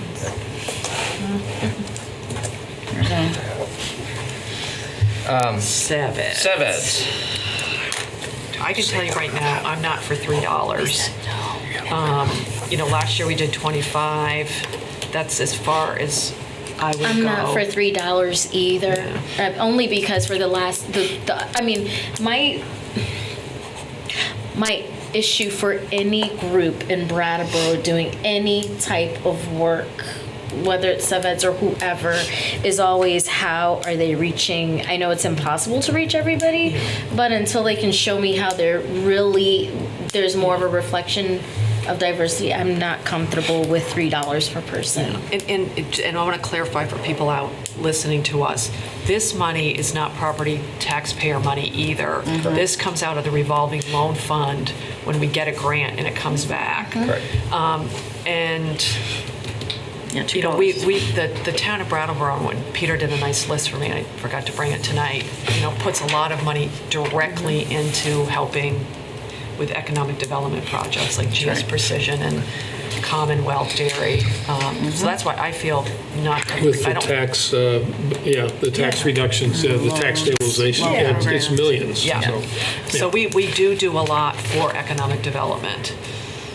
So I don't know how other people, we know how Shanta feels. Brandy What- wants to say something. No, I don't. Oh, No, I'm down with $2. I didn't Okay. know what this side of the table thought. Yeah, I was simply just as housekeeping, I was going to ask, we recommended $2 per person, but then it went up to 25 for some reason? I think we Or is that rounded it just a- up. I think you rounded it up and it was. We were annoyed, funded at maybe. 25. Yeah. Well, then I'm okay with either 25 or $2 a person. And I do want to say that I think they do very good and important work. I just think that we need to be balanced on how we spend our program income because it has a lot of great uses to us and direct benefit, as Kate was pointing out. So The only thing, well, go ahead, sorry. yeah, I mean, that's all I need to say. Okay. The only, I mean, I have generally leaned toward the things everyone said, but one of the direct result, and particularly what you said,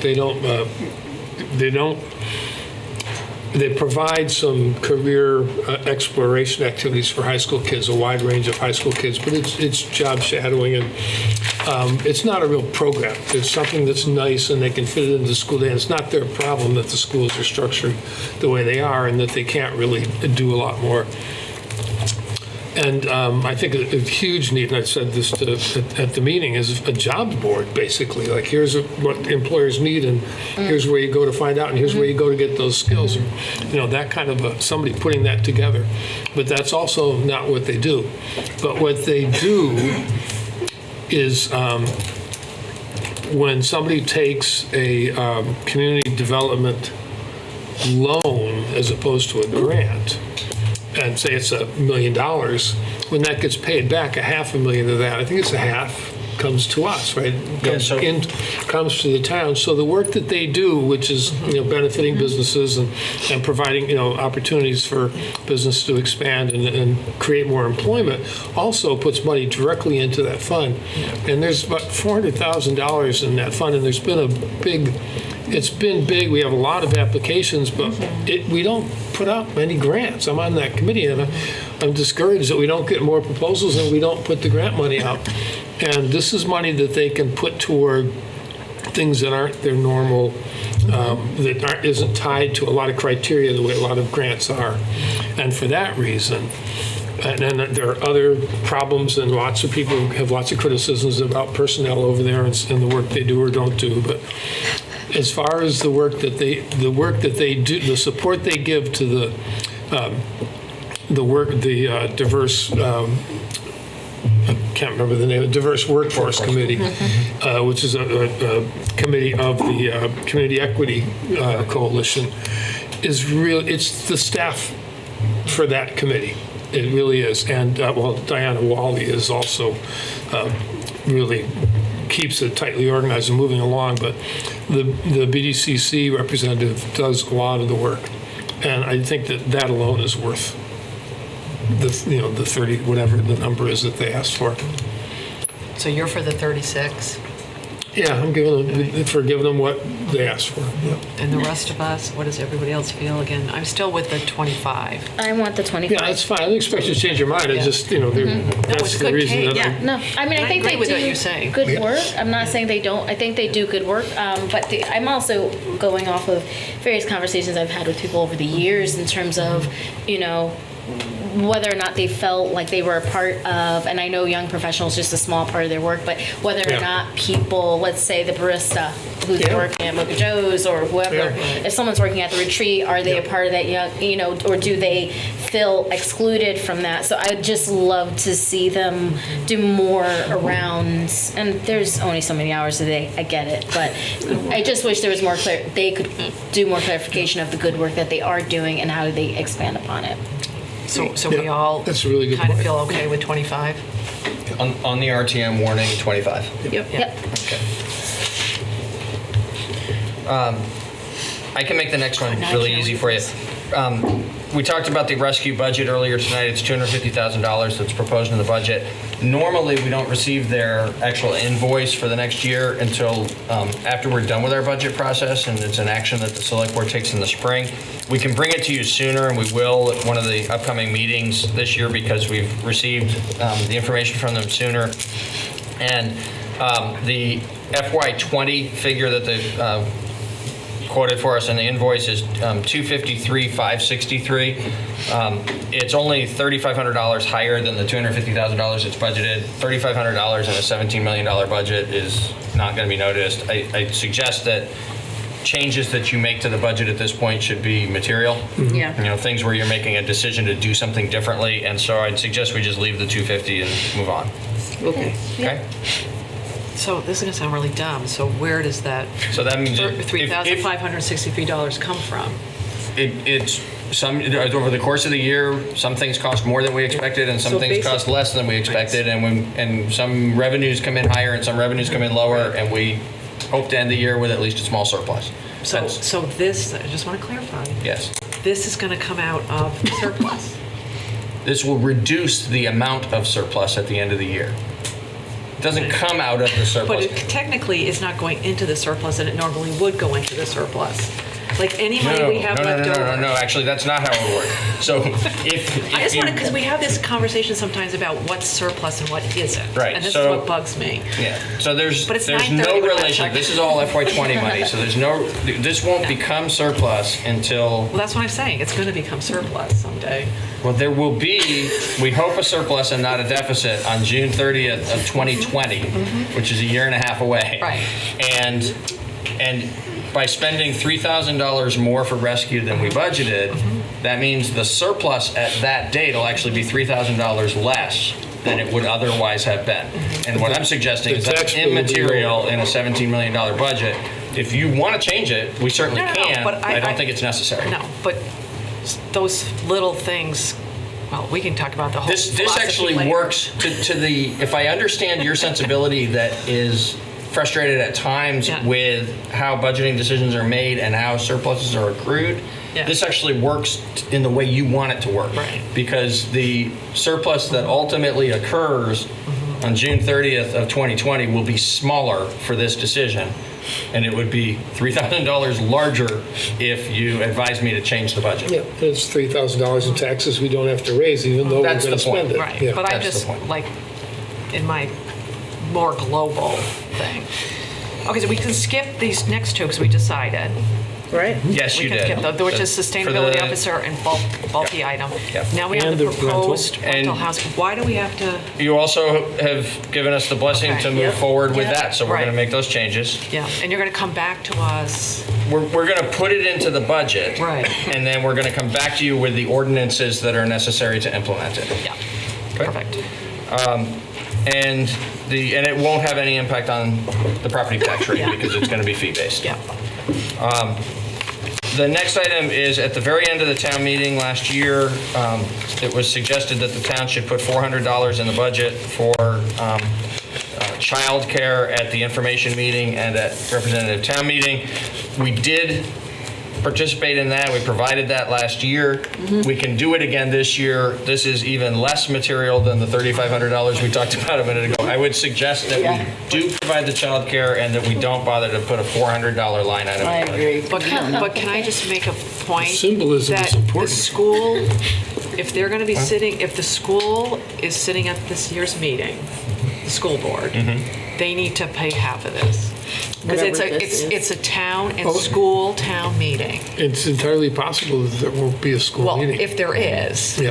I think, and I know it's like a little bit of amount, but I think it reinforces, I think people always think, oh, it's just the select board town meeting. So I'm just putting that out, and I'm not. I think it's fair. Let me just respond in a truly absurd way. I think we should go back and look at all the previous meetings, TV, and see how many hours are spent on the select board and how many on the school, and then divided the average and share it that way. No. I think we had about 15 minutes on a 13-hour meeting last year for the school. Right, well, I I'm think, kidding. and to be honest, it shouldn't be like that. Yep. But remember, we just gave you a fire station. Oh my lot. God. So, Paying half the childcare. This is we business.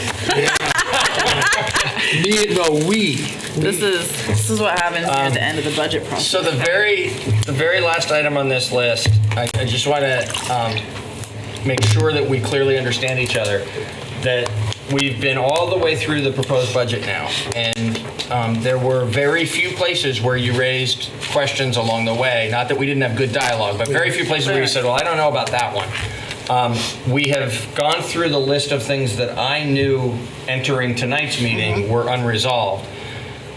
I'm not suggesting that we're done. What I am suggesting is usually at this moment in this process, we know that there's 3 or 4 or 5 fairly significant things still kind of hanging out there that you need more information from us on. And I don't know of anything like that this year. So what I'm asking you to do is think about it between now and next week. And we'll have on the agenda for next week a short budget item that's really just there to catch anything that you might say next week, yeah, you know what, we really do need to do more budget work because we need to revisit X, or we need more information about Y. And if there are such things, we'll be happy to do that work and bring it back for your consideration in January. Otherwise, I think our January workload is actually going to be lighter than it has been in recent years. The other thing to realize is that we pretty much are expecting a 3.69 or something close to that. Slightly higher, actually. Yeah, we didn't really find any way to reduce that. Are you guys going to give us, we're not finished. Right. No. But, you know, sure. Those breakdowns. I know what you're saying. What I will do in preparation for the next week's consideration is show you the things that have changed. So you've got a proposed budget modified in the following manner. That's what we usually do at this stage in the process. And it's going to have very few items on it this year. I don't remember off the top of my head exactly how many, but 6 or 8 things have been changed, and the rest of it's going to be as proposed, unless you want to give more consideration to it. Remarkable equilibrium. David's statement that we found nothing to bring the 3.69 down, we certainly did find. We did, we could, but we were 2.9 out of the gate with health insurance, weren't we? Correct. No, but so we should remember. We're going to be addressing a new revenue source. Yeah. So what's that? Oh, 1% local options. I forgot. How can I forget? Yeah, it's in the bag, right? Yeah, and actually, in consideration of that, in order that it's all before you, what we'll do is we'll not only show the things that you've modified in the budget, but the things that you have sent to town meeting that you're going to be looking for on the warning that will in fact impact this budget, but not until town meeting is out. I like that, because then we can post that out to our plate, like if we have a list.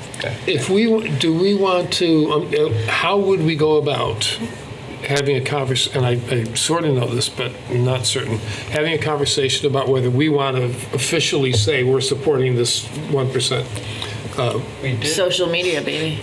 We did. No, I mean, did we formally vote? Shanta wasn't there. Shanta didn't participate in the conversation. I watched afterwards from my couch.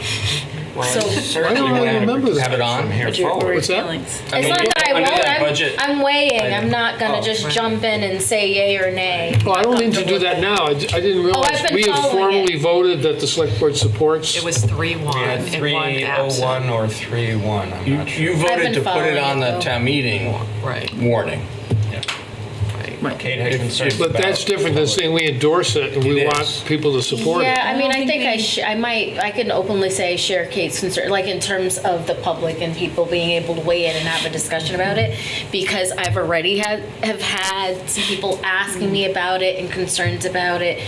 And so my concern lies with people being able to participate and also understand it. But I've watched it and Processing. I'm still processing. mulling. Yeah, still mulling it over. So we should talk about it again. I can't say yet. Because you're still mulling. And I'm just going to say this, and everyone can disagree with me. I think we got to be careful, and I'm saying this because I voted no, of saying, oh, the select board is all in favor of this. Yeah. That's just a little weird to me if we're not all in favor of it. I sort of agree with you. I know? think if I'm in favor of it, I speak on my forums, and if you're in favor of it, you're speaking in your forum. You know, like that seems to make more sense.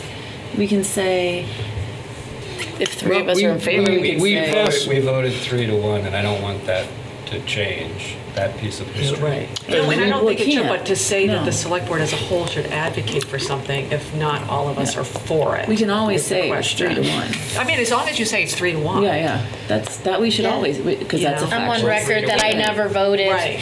and I'm Well, still we could do it, mulling. That's what I'm vote saying again. publicly. But I mean, we vote on a lot of things that we don't all agree on. I mean, we have occasional 3-2 or That's right. votes. Yeah. Right. But it's the question of advocating it, the select board is for this. Yes, it's true that more people voted for it than voted against it, but that is sort of implying the whole select board. I mean, I was in this. Well, none of our votes imply the whole select board if they're not 5-0. Well, that's what I'm saying, but if, I don't know if I must have misinterpreted what you said, because I thought you said, should we decide? I'm not sure what I'm saying. I need to kind of reconsider. There you are. You're right. Because it's one thing. So I didn't know we were all on. I need to rethink it. It's 9:37. Oh, just right.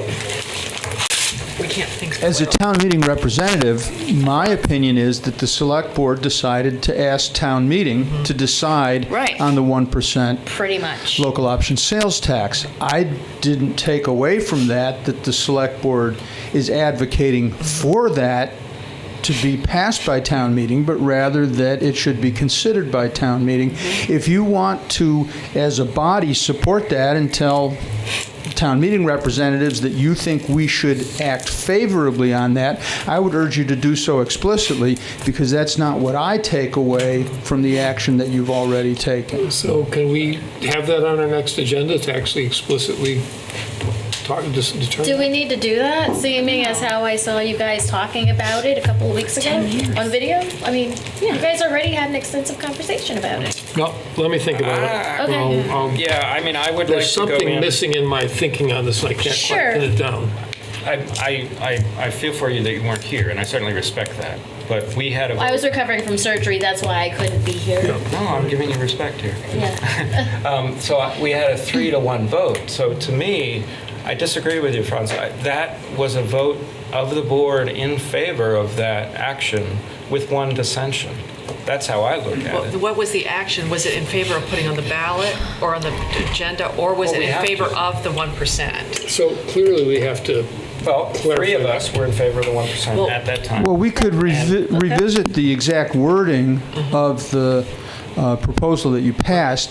I may be remembering it incorrectly, clearly, but what I heard was that you wanted town meeting to make the judgment. But maybe it actually, if we read the exact wording, I think we would answer Town it. meeting has to make I that think we can judgment. just look at what it's written up as. Right, but I think the difference is, did somebody who voted for giving it to town meeting actually is in favor of the 1%? You know, there's a difference. It's like, oh, I voted yes because I'm in favor of town meeting making the decision, or I voted yes because I personally am in favor of the 1%. I think that's what you're saying. Right, and what I'm conveying is my own understanding of what happened, but it's possible that that's wrong. Yeah, because you could be in favor of having town meeting talking about it, but still be against it, which is. Sure. It's on us to May I chime in? Yeah. I'd suggest individually. that we're getting a little circular and it's late. Yeah. And this is a good one for the five of you each to reflect on, so that when we have that item about do we have any more budget business to do, you That's can decide great. then with fresher heads whether you want to It's a very good consider this point. further. Yeah, I like Agree. that. Yeah, I like that a lot. Okay, It might some- seem easier then. Motion to adjourn? Yes. All those in favor, say aye. Anyone opposed? Motion carries 5-0. So Brandy, do we keep our budget? So when keep your budget book, yep. And I'm happy, Sean, if you want to keep it here, I'm happy just to keep it here. Oh my God, because I'm So you running don't out of have to- space at home. Yeah, if you don't want to carry it back and forth, I'm happy to just